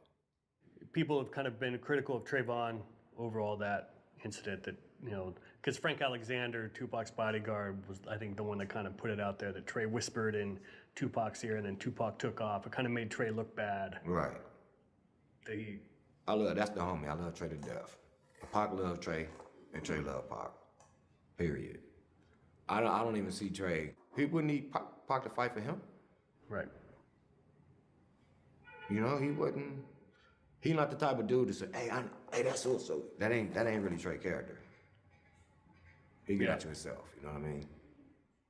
What do you think about Tupac's decision to go and do that? I mean, everybody being young and kind of wild. It wasn't, in hindsight it wasn't, but literally it wasn't a good idea. Pac was on bail, Suge was on probation.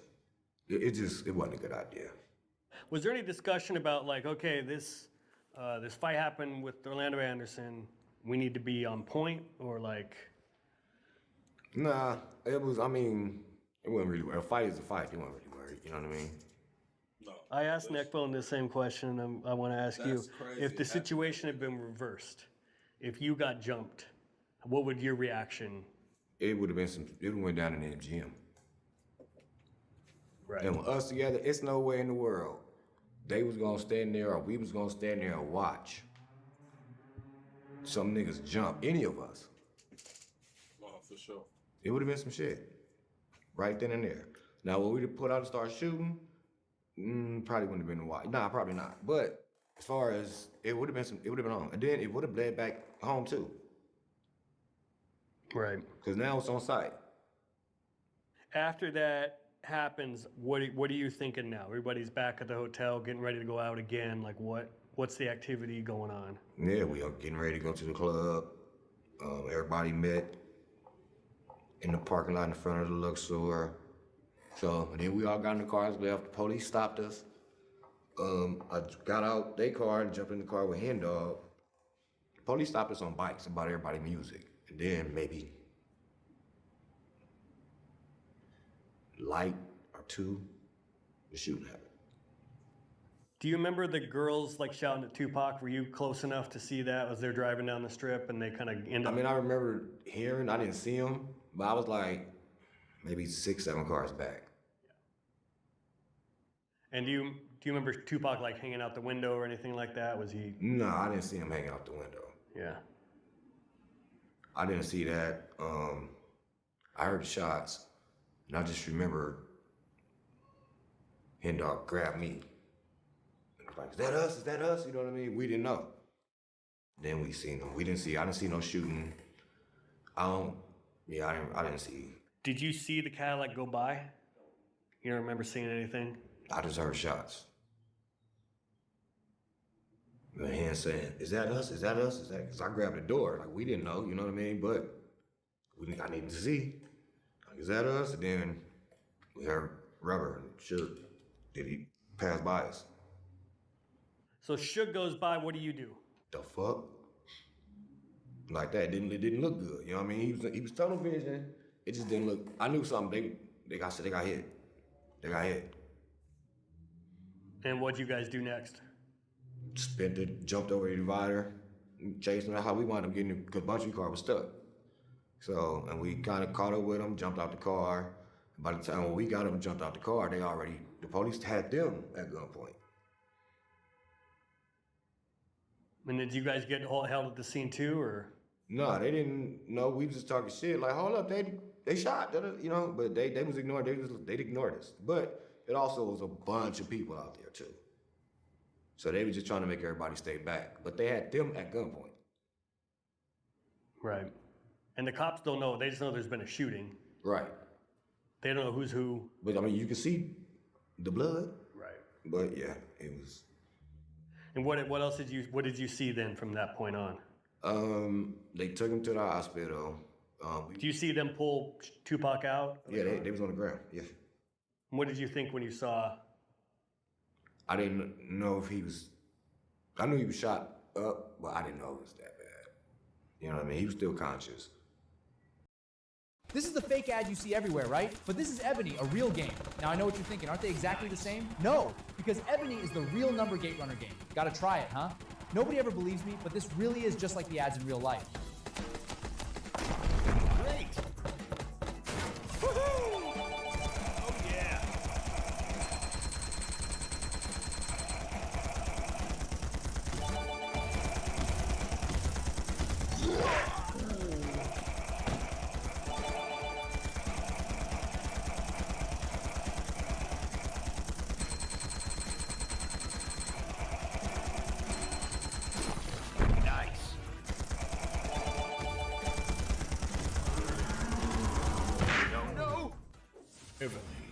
Download now.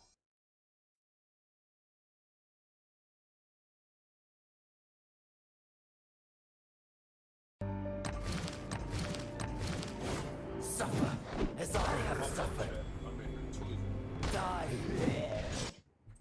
What did you think when you heard the audio of Keefe D's proffered confession where he laid out that they did this, that they were involved in this?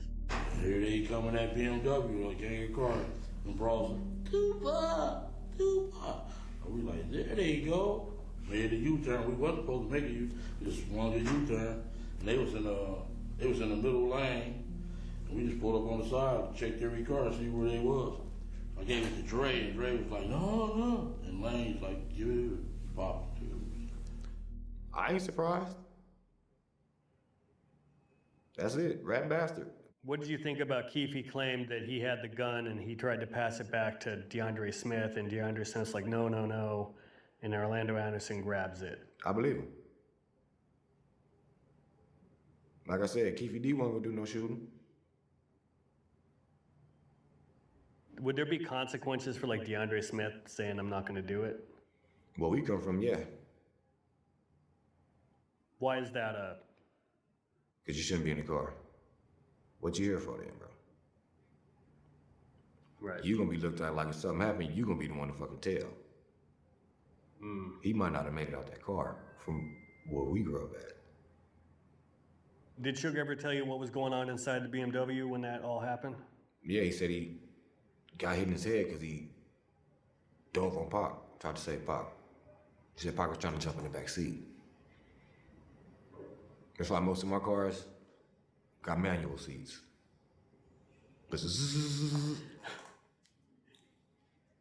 Yeah, it always just made the other big conspiracy theory, which is that Suge was behind it. So yeah, I don't know nobody that fucking tough. Who gonna be tough enough to have the car shot up that they driving? Bullets don't got no names. That's the dumbest shit I ever heard. I heard that a bunch of times. Like what? Just dumbass. Like they say he stuck Eazy-E with a needle and gave him AIDS. Huh? You think Eazy-E would let that nigga get close enough to him to stick him with something? And if he was gonna stick him with something, it wouldn't be AIDS. Where he get a needle with AIDS from? But people say whatever they want to get these clicks and get this attention, and it worked for them. Because we talking about it right now, you know what I mean? Yep. Yeah, I mean, that whole BMW was shot up. Yeah. There was bullet holes in the back door. Yeah. Tupac's door. There's a bullet hole in the windshield. It's like a 6-foot wide grouping. Yeah. Like who's gonna, and Suge's twice Tupac's size. Right. And he's the backstop for all those bullets. I think they really wanted him to die. Yeah. He was the threat more than Pac. Pac was the voice, but he was the threat. Yeah, you think if they had pulled up on the other side of the car, it would have... I don't know. That's a big motherfucker, man. Yeah. I don't know, but I do think that they would have probably preferred for Suge to die over Pac. And Suge told me that he thought the reason why he checked himself out the hospital is because they kept trying to put him to sleep. He still, probably to this day, tell you, if he would have let them put him to sleep, he probably wouldn't be here either. He thought the people at the hospital were going to try to kill him? He said, if I'd have let them motherfuckers put me to sleep, I'd be dead too. It just tripped him out, like, he don't know why they kept trying to put him to sleep. Like, what? He got grazed in the head, but he like, what the fuck they keep trying to, you know what I mean? But that's, he told me that out his own mouth, like, yeah, I probably wouldn't be here. So I checked out the hospital, because I'm not the dude, I'm not to go bite my tongue or none of that shit. So I'm like, why you check yourself out the hospital, bro? That's what he said. Wow. What do you remember from that whole scene at the hospital? What memories jump out at you? People calling, making threats. They coming to finish shit. Fan shit now, you know it's fan shit. But at that time, we was ready. Come on. Who was calling? Like, how was calls being? Random people was calling the hospital. Like the main line? Yeah. Saying they coming up there, we gonna finish this shit off, we gonna finish the job.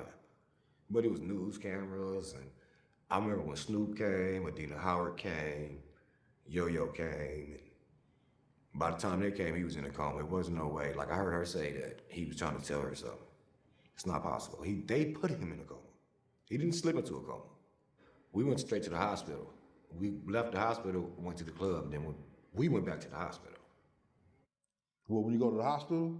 Well, we stay there for a minute. You stay at the hospital? We stay there for a minute to find out how he's doing. Is he gonna be all right? You know what I'm saying? We're worried about Pac. We're looking at all the people asking us questions. You know, we grieving, we sad. You know what I'm saying? We going through it. You know what I mean? But we couldn't talk to him. We couldn't see him. We couldn't do nothing. Suge assured everybody he gonna be all right. Everybody was like, wow. Suge told everybody he got hit. The bullet hit his medallion. Supposed to hit his chain. Everybody start partying. Okay, like he gonna be cool. Hamron came up to me and said he ain't all right. Hamron left and supposed to went to the hospital. And from that point, Hamron never came back to the club. Everybody was at the hospital. Talking about Tupac was dying. He was gonna die. He wasn't doing too good. And I stayed at the hospital, shit, until I needed to go change and sleep and went back to the hospital. What do you remember about the day Tupac passed away? Where were you? And I had been at the hospital all night. The day he actually passed away, I had just left and went back to the hotel at the Luxor with me and Danny Boy. Both had rooms in the Luxor. And shit, we were just going to get some rest. I went to my room. My little cousin called from here. Like, you all right? I'm like, yeah, what's up? And she was like, where you at? I'm at the hotel. She was like, oh, you don't know? She was like, well, I don't know if it's true, because I didn't know. She was like, I don't know, but they on TV saying the Pac just died. I went and ran the Danny Boy room. Mind you, I was 17. I didn't have no license or nothing. So I went and knocked on DB room. We went to the hospital. And it was over. Good morning. You going to sleep all day? So they trying to say like them folks killed Pop? Don't skip breakfast again. What was the scene there? Man, it was people everywhere crying, and nurses, and the hospital, the employees. Everybody was up there sad, crying. The news people was crying. It was a fucked up day. Is there any the story about smoking the ashes? Do you know anything about that? Absolutely. Tell me. Man, I ain't do it. I'm gonna tell you that right now. Nah, but we was in Atlanta.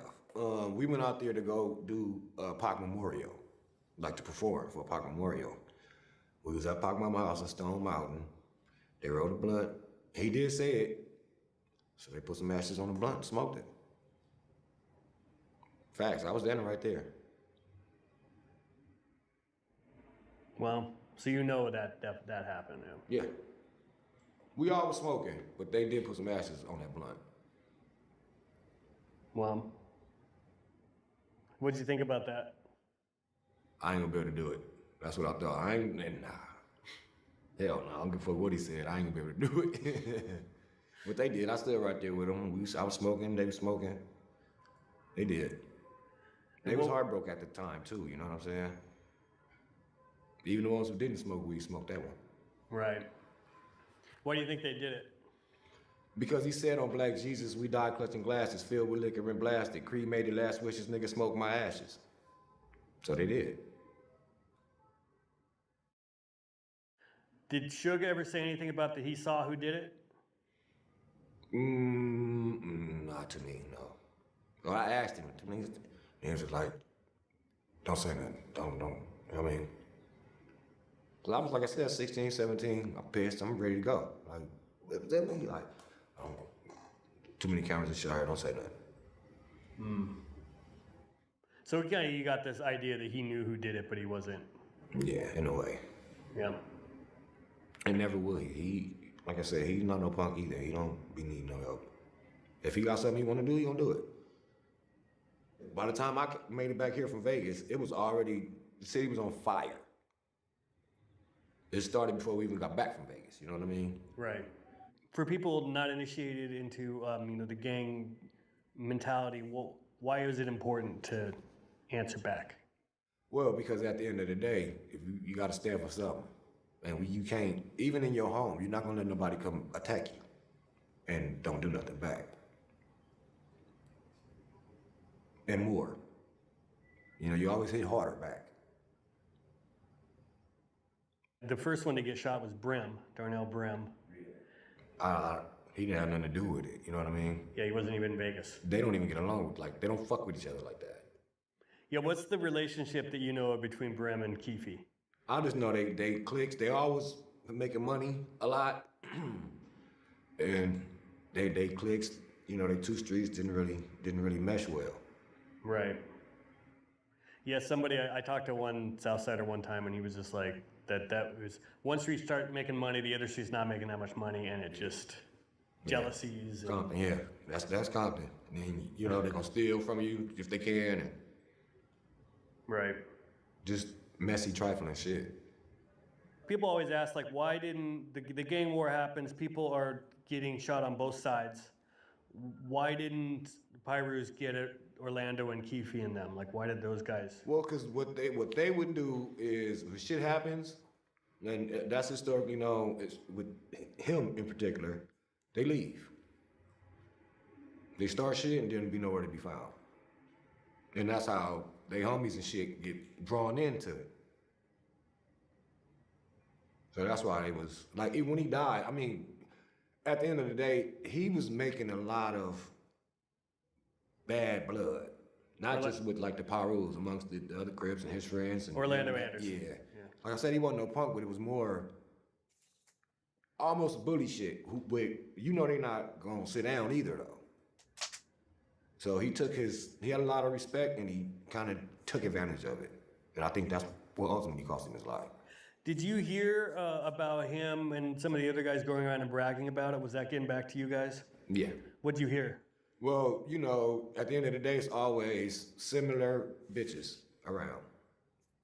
So the girls that they deal with, some of the homies deal with, and they be like, yeah, they be over there laughing about that shit. So you heard from people that... Yeah, like, but we like, okay. Plenty of times that we heard that, yeah. Yeah. And so you heard that Orlando Anderson, did you hear anybody else was trying to take credit for it? No. Yeah, just him. Yeah. Did you ever hear this? There was a story that the next day they were rolling around their neighborhood in the white Cadillac playing Tupac's music? Yeah. You heard about that? Yep. Yeah. And he was in another neighborhood on the west side. What do you think about that? I mean, come with the territory. I ain't surprised. You know what I'm saying? I mean, do you think other side would have done the same thing in a similar situation? Or? Yeah. Yeah. I mean, we probably would have been driving over there playing it. Just to rub it in. Yeah. Your next collection, no inventory, no risk, just drops. You really want to take your brain off the ground the fastest way possible. It takes so long Well, to warm up. Tim and I start preparing for this multi-gang search warrant, and then Tim wrote a big affidavit, which is famous now, everyone's read it, but it was like a 40-location search warrant that had to do with as a result of the murder of Tupac and the war that came back to Compton, right? So in order to get one of these together, it takes a mass amount of people. I mean, we had the sheriffs, LAPD, DOJ, FBI. We had to get like 200 people to hit these houses simultaneously at 6 in the morning, right? Like they hit the house and all that. They took my chain off. I had like 10,000 in my pocket. They took my chain off me. They searched the house with the guns. Monkey ass. They wind up taking all my photo albums, the feds. And it was a gang of other different polices.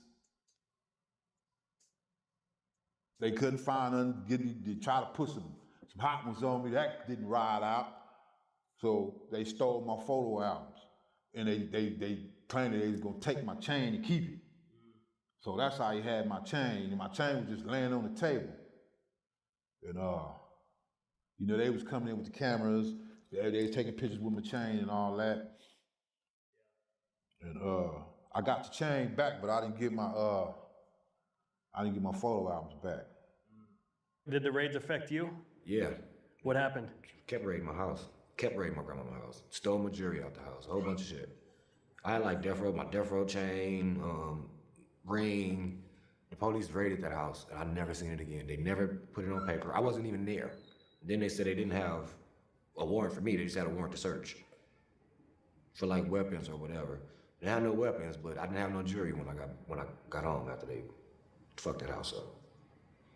They was raiding. They had gang injunctions, and you couldn't even be 2 people in the corner. They had to take you to jail. Wow. Did it, what was the effect of the raid? Did it kind of tamp things down though, or? I mean, how did the war end? It just tapered off? And... Yeah, it just phased out. Yeah. I mean, because I'm sure other things happened over there outside of, whatever was going on between us and them, and shit happened over there, and, people start getting older, some people die, people get wiser, shit ain't worth it. When is this shit gonna stop, so? You had a medallion, Death Row Medallion. Right. How was it decided who got those, and how was it handed out? Should have decided that.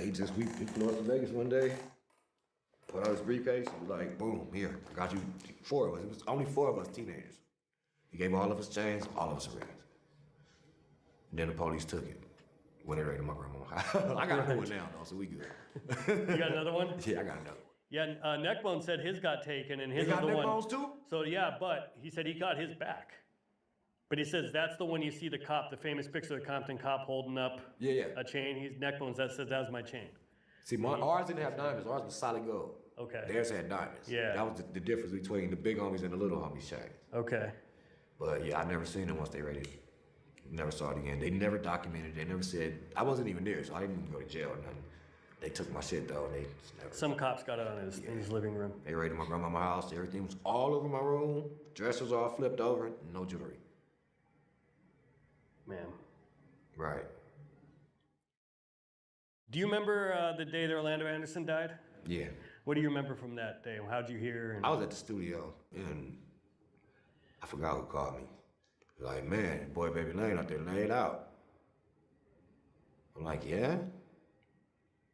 Like, man, at the shop. I said, oh, shit. But like I said, he was known, he had a reputation for not doing even right by his own homies and shit like that, so I wasn't really surprised. Especially after he got that fame for killing Pac, it kind of went to his head too, so he was outside. Right. Because he became the face of, like, the South Side, you know? Yeah. So, yeah. I mean, he was happy he pulled that off. Did you know anything about the Stones, the other 2 guys he got into it with that died? Yeah. What did you know about them? They family and they hustling. They was a hustling family. You know, everybody got soldiers, around Compton. But they was known because they was successful in the streets. Right. Yeah, and I think Big Stone, someone claimed that he had just gotten out of prison. He did. Yeah? Yeah. And then this happens. It's kind of like, do you think that also maybe just Orlando's reputation maybe caused things to escalate faster than on their end? Thinking, or did he just get on and start shooting? Like what? I don't know what. I don't really know how it went down, but they weren't gonna play with him because he wasn't gonna play with them. Yeah. Have you ever seen a game where the stronger you become, the more dangerous it is? You are in the wilderness with no guidance and no tasks. You must always be on guard against sneak attacks from players and bosses. The bosses here will become stronger as you progress.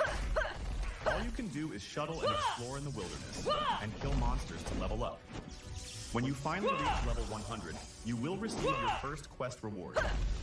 It allows you to choose to upgrade to a poison. And then Michael Duro, his buddy, ends up getting 3 life sentences off of it. Yeah. It's a lose-lose at the end of the day for everybody. Yeah. Michael Duro in later interviews with Tim said, man, he goes, I don't care about getting convicted on the 2 murders of Michael and Jerry Stone, but to convict me on a murder of my best friend, I can't, it's hard for me to deal with, right? He had a problem with that, and he was telling Tim, right? Because he didn't really understand the felony murder rule, right? Right. So. And Duro got 3 life sentences for he did, never yes. getting out. No, he's never getting out. And that's crazy, but that's the law. That's really fucked up. But the place that happened, Rob's Car Wash. But tell me, what was that place? The Death Trap. If you ask me, it always was there or around that area. Always was some shit, like frequently, because they was hustling out of that shop. Mm-hmm. So, but everything come with hustling came to that shop. Plus, everybody's got to get their car washed. So yeah. I guess different factions are coming together. So and then the thing is, even though we have our 2 different sides as far as the colors go, all of them didn't really get along. So that was mainly for the Crip side. So they run into each other, at the car wash. And sometimes they just be at odds. There's always shit happening at that car wash. Yeah. Yeah, Michael Duro supposedly told Keefe afterwards everybody was shooting at them at the car wash. I heard that, but it probably sounded like it, probably felt like it, you know what I mean? Because if everybody was shooting at him, he'd probably be dead too. Right. Yeah, and he wasn't even hit. Right. Yeah. Did you ever hear anything about this guy, Zip Martin, that was kind of the go-between? Only that's what I heard. But I got a lot of friends and shit on the East Coast, too, that he was the link between Puffy and the South Sides. I heard that he gave Zip X amount of dollars and said he wasn't paying the rest of them because Suge didn't die. So you heard independently that Puffy gave Zip some of the money. I already gave him a quarter. And Zip didn't give nothing to Keefe D now. Went back to New York with it. Where'd you run into D-Mac at? I met him off the train at the 76 station. And D-Mac's troubles you? I like, man, call a boy, call your boy, you know. I like, man, call your boy. He like, man, what's that name still, man? Where's Zip behind that shit? Zip got that money. Boy, he like... Independently, that... The rest of them, because on the East, because everybody was shooting at him. Yeah, Michael Duro supposedly told Keefe afterwards everybody was shooting at them. Yeah, all of them didn't... So, plus, tell me, what was that place? The Death Trap. Plus, everybody's got to get their car washed. So, yeah. I guess different factions are coming together. So, and then the thing is, even though we have our two different sides as far as the colors go, all of them didn't really get along. So, that was mainly, well, the Crip side. So they run into each other, you know, at the car wash. And sometimes they just be at odds. There's always some shit happening at that car wash. Yeah. Yeah, Michael Duro supposedly told Keefe afterwards everybody was shooting at them at the car wash. I heard that, but it probably sounded like it, probably felt like it, you know what I mean? Because if everybody was shooting at him, he'd probably be dead too. Right. Yeah, and he wasn't even hit. Right. Yeah. Did you ever hear anything about this guy, Zip Martin, that was kind of the go-between? Only that's what I heard, but I got a lot of friends and shit on the East Coast too, that he was the link between Puffy and the South Sides. I heard that he gave Zip X amount of dollars and said he wasn't paying the rest of them because Suge didn't die. So you heard independently that Puffy gave Zip some of the money. I already gave him a quarter. And Zip didn't give nothing to Keefe D now. Went back to New York with it. Where'd you run into D-Mac at? I met him off the train at the 76 station. And D-Mac's troubles you? I like, man, call a boy, call your boy, you know. I like, man, call your boy. He like, man, what's that name still, man? Where's Zip behind that shit? Zip got that money. I like, what? He like, yeah, man, dude gave Zip the money. Okay, you run into D-Mac in the Valley a couple months, 3 months ago? Yeah, in like August, summertime. Talking about this year? Yeah. And Zip goes, hey, they fell out behind that old shit. Plus Big got killed. Shit, I better not see that. Okay, they fell out. Behind what? Behind the money. They behind Big got killed 6 months later. I thought y'all had us, dog. Zip keep the money. Zip kept the money from us, dog. And he didn't give it to them, and then Big got killed. Yeah, all that. I thought y'all had our back. Wow. So Zip hustled everybody. Yeah, had a roommate that I know about and all of that. One of the comedians was his roommate at the time. Wait, say again? It was a comedian that was his roommate at the time in New York. And that's who you heard it from? That would know somebody else, but we knew all of that. We knew he got paid. We knew he didn't pay them. Wow. What do you think about that? Scandalous. Scandalous as hell. Yeah. What do you think about Keefe's claim that he kept trying to get paid by Puffy? I believe him. Yeah. But I also think that Puffy never had no intentions on paying him. And do you believe that? Do you believe Keefe when he says that there was an offer? Yeah. Why do you believe that? Like, why? He offered him for $10,000 for a chain. Absolutely. And then, you know, he did a song, excuse me, he did a song talking, saying, yeah, if you fuck with me, I'll put $1 million on your head. Right. I mean, it's speculative, but yeah, people like us are gonna read between the lines. And that's pretty specific. Yeah. Alert, radar contact, enemy unit. All hands to battle station. On my way. Immerse yourself in a thrilling naval story. Incoming aircraft. And assemble an armada of over 800 ships from the first half of the 20th century. You guys are aware in February of '97 that Big and Puff and them have all come out to LA and are. When they came out here, we was recording. I was in the Metropolitan Hotel the night Biggie died, I think. I didn't think it was a good idea, period. That's also rubbing shit in. Whether you had something to do with it or the insinuation is there. So that was a bad fucking move. I wouldn't have came out here. Were people talking about it? Like, yeah. I mean, they was giving females at hotels. Something was gonna wind up happening that night to them, period. Because they was giving like dusty females they room numbers, and it wasn't gonna work out. But I wouldn't have came. And if they did, I would have came and left. They was planning on hanging out. yeah, they just it was like they moved here practically. Yeah. I was like, when the shit happened and we heard about it, I kind of wasn't surprised, but then I was like, there at the Peterson, I'm like, oh shit. So, and then I kind of felt like, man, Puffy didn't pay them, you know what I mean? One of the leading theories at the time was what you just alluded to, which was that, Crips didn't get paid, so Crips took their payment. Right. So he's out here. Did you hear when he went on the radio station and rapped "Long Kiss Goodnight"? No, I was at the studio. Yeah, you didn't hear about that happening. I heard about it, but I didn't hear it. But people were pissed about it. Yeah. Yeah. Yeah. It was a lot. Like I said, Pac had some fans, or still has fans, that they was die hard. So like, I didn't know like maybe it was them niggas or was it a Pac fan? I just know they shouldn't have been out here. Yeah. Period. So there was never any chatter, at least around you, about who did it? No. Yeah.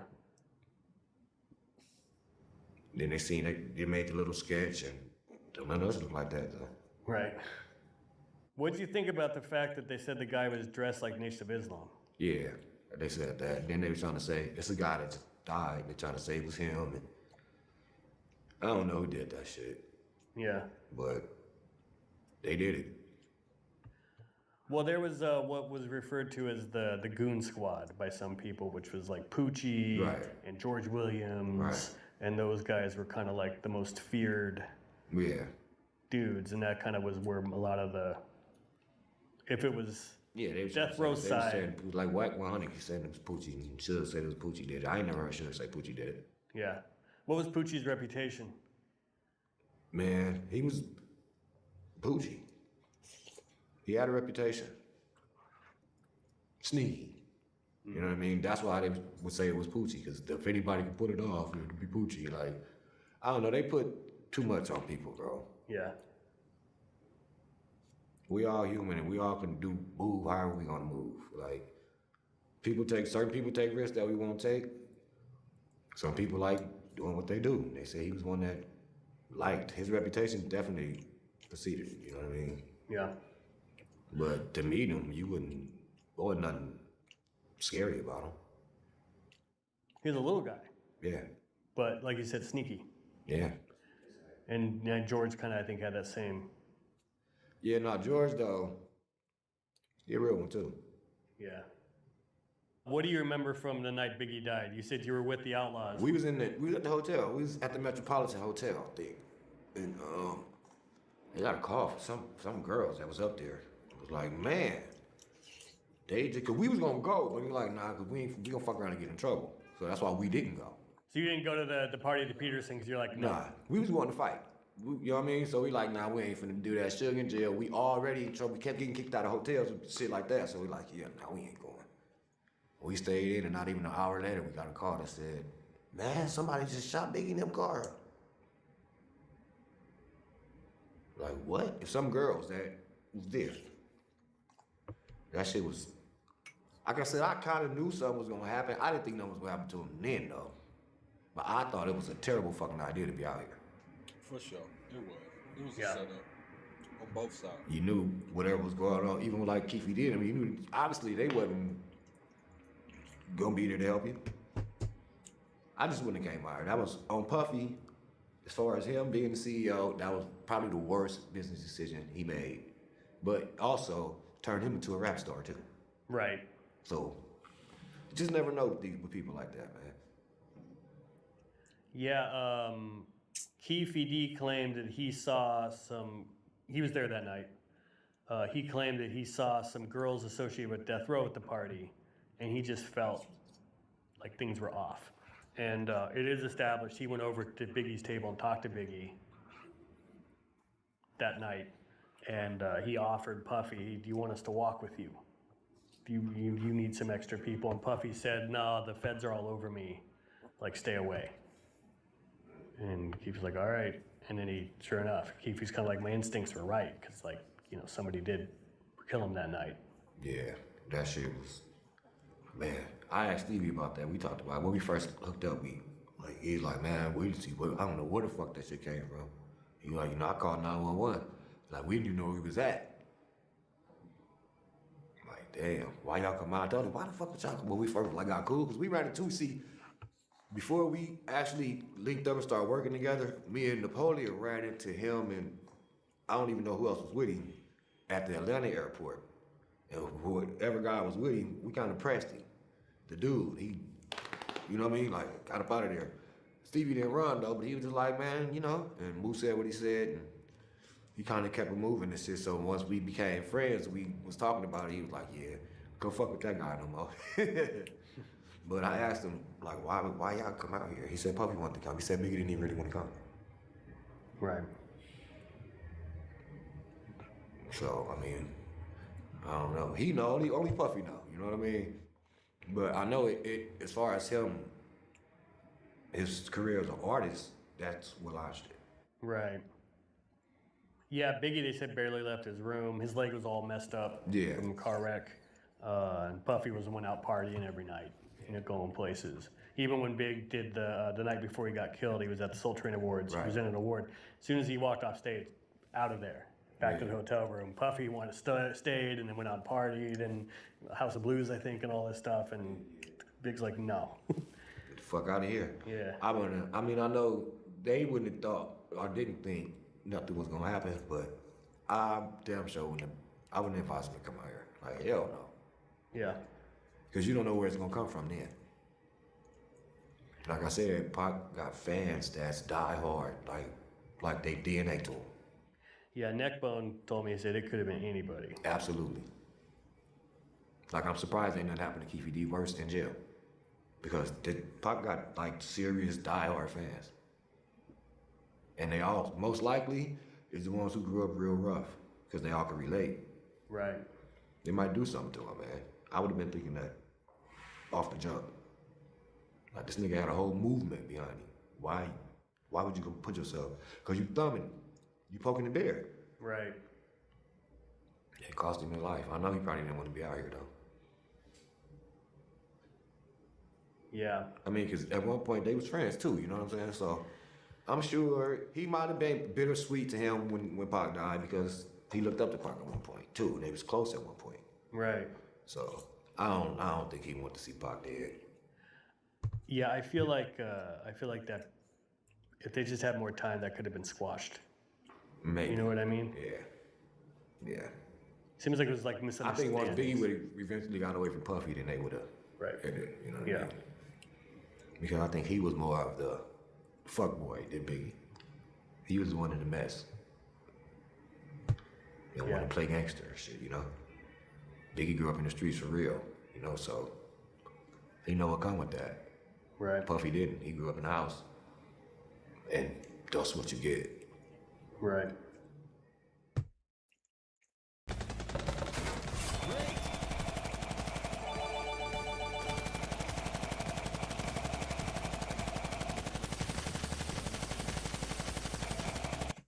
What is your point of view about what happened to Death Row after Suge goes back to prison? Like, what happens? Everything imploded, man. Everybody was either trying to play Suge or be Suge and not be about the music. That's what they mistakenly about him. He was about that music first. All the other, whatever came with it, came with it. But let's get this done. And they were just up there. I mean, I saw his brother-in-law in there with his feet up on his desk and a cigar in his mouth one day. Like, he was shut. What the fuck is you doing? You know, oh, what's up, Wack? Like, okay, sure. You know what I mean? So I think they were just misappropriating his money. And he had no control over it because he didn't know what was going on. I feel like that if they just had more time, that could have been squashed. Maybe. You know what I mean? Yeah. Seems like it was like I misunderstanding. think once Biggie would have eventually got away from Puffy, then they would have. Right. You know what I mean? Because I think he was more of the fuck boy than Biggie. He was the one in the mess. You know, want to play gangster and shit, you know? Biggie grew up in the streets for real, you know, so he know what come with that. Right. Puffy didn't. He grew up in the house. For sure. And that's what you get. Right. Unfortunately. What is your point of view about what happened to Death Row after Suge goes back to prison? Like, what happens? Everything imploded, man. Everybody was either trying to play Suge or be Suge and not be about the music. That's what they mistakenly about him. He was about that music first. All the other, whatever came with it, came with it. Well, let's get this done. And they were just up there. I mean, I saw his brother-in-law in there with his feet up on his desk and a cigar in his mouth one day. Like, he was shut. What the fuck is you doing? You know, oh, what's up, Wack? Like, okay, sure. You know what I mean? So, I think they were just misappropriating his money. And he had no control over it because he didn't know what was going on. By the time he was able to get back to it, it was a shit show. Yeah. And then you had this reputation now of getting in trouble. So now all the wrong eyes are on you. So you really can't even move. You really can't even work. Right. Who should have been in charge, do you think, after? I don't know. Who should have been in charge? Buntry. Because even me, he kept trying to get music from me. But I have another music situation going on. But from a business standpoint, I mean, he had like Roy that was real good and savvy. I think the distributors kind of just, the blood got bad with him and Interscope, and you know what I mean? He felt like they were trying to take his company, and it kind of seemed like they was. Now we see, you know? So I just think that once you put a sour taste in the wrong people's mouth in entertainment, that's it. Right. At that point, you just kind of wasting your time because it's over. What do you think now, the fact that Snoop owns Death Row, basically? Bullshit. Man, I don't know. I'm happy for Snoop, you know what I mean? And I just hope he do the right shit with it. I see he making moves, though. Snoop is an extremely popular person. You know what I mean? He's very likable. He gonna do good. They doing their shit. And the homie over there with him, K-Dub, shout out to Dub, they doing their shit. I'm happy for him. Yeah. Yeah, I mean, whatever he did, whoever he wronged, he also obviously played the game right, because look how it turned out for him. Yeah, I mean, a lot of it is good karma. It's not like he was known as no savage on the streets. He might have sold some dope or whatever, but yeah, he never hurt nobody. Do you remember when Death Row's offices got shot at? Yeah. They shot out the windows? Yeah. What do you know about, like, what was going on? I don't even know. Even the camera didn't pick it up. So we didn't know if it was some fan shit or, like, I really still don't know. Wasn't nobody there. But I remember that shit like yesterday. Yeah, Suge made fun of it in, like, the press. Like, oh no, they shot my windows. Yeah. Whoop-de-doo or some shit he said. Right. And that was some thick ass glass, so, but they shot it though. So you don't know. I still don't know who. Because in those, like on Wilshire, I don't think no real gangster's gonna do that. V. Buchanan's murdered. Neckbone spoke on this a little bit. The big claim is that V. Vince was murdered. He's found in the road, dead in front of the cemetery, and that there was video taken of it, and that, like, Buntry's house, it was being shown to people, and that pissed off certain friends of Vince. Did you ever hear anything about? I heard it was a tape floating around. Yeah. I ain't never seen Buntry play no tape though. But I did hear it was a tape floating around of something happening with him getting beat up or tortured or some shit, which was, I mean, who the fuck would be, you know what I mean? But I heard that, but I've never seen no tape.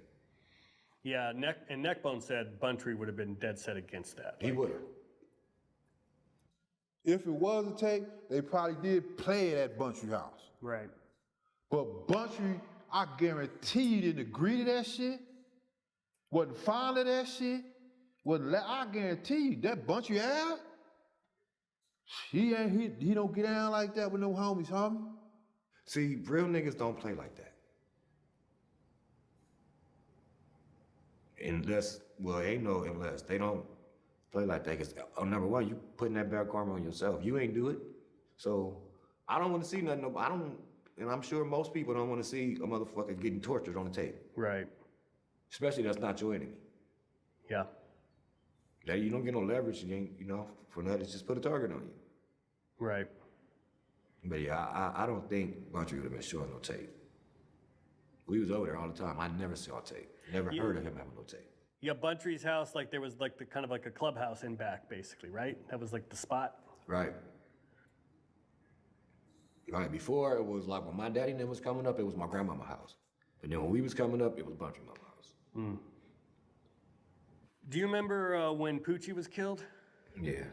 What happened with him that you heard about? I don't know. I was out of town when Poochie got killed, but I just got a call. I called home or something. They said somebody killed Poochie. Yeah, I said he was like riding his motorcycle through Compton, and someone shot him in the back with like a Mac 11 or something because he was hit like 10 times, so it had to be something automatic, right? And but like I said, he had a cold reputation, man. So certain people, when shit happened, you hate that it happened, but you're not really shocked. Right. Just whether they did something or not, just because of the reputation. Yeah. It's a dog-eat-dog world, What do you remember about the day Buntry was killed? I was at the studio, and I think he was with me. I got a call from my little homie, just hysterical. He's like, man, they just killed Buntry. Somebody just killed Buntry. And he was at the gas station. He rode up to the gas station with K-Dub. He related to K-Dub. And they went up to the gas station. He called me back. He said, yeah, he gone, bro. That was it. And it was another bad time, you know what I mean? But it wasn't like All right, it. chat. We're going to stop this video right here, man. I appreciate y'all for stopping by, man. YouTube. So hit that follow, hit that like. Get with me, man.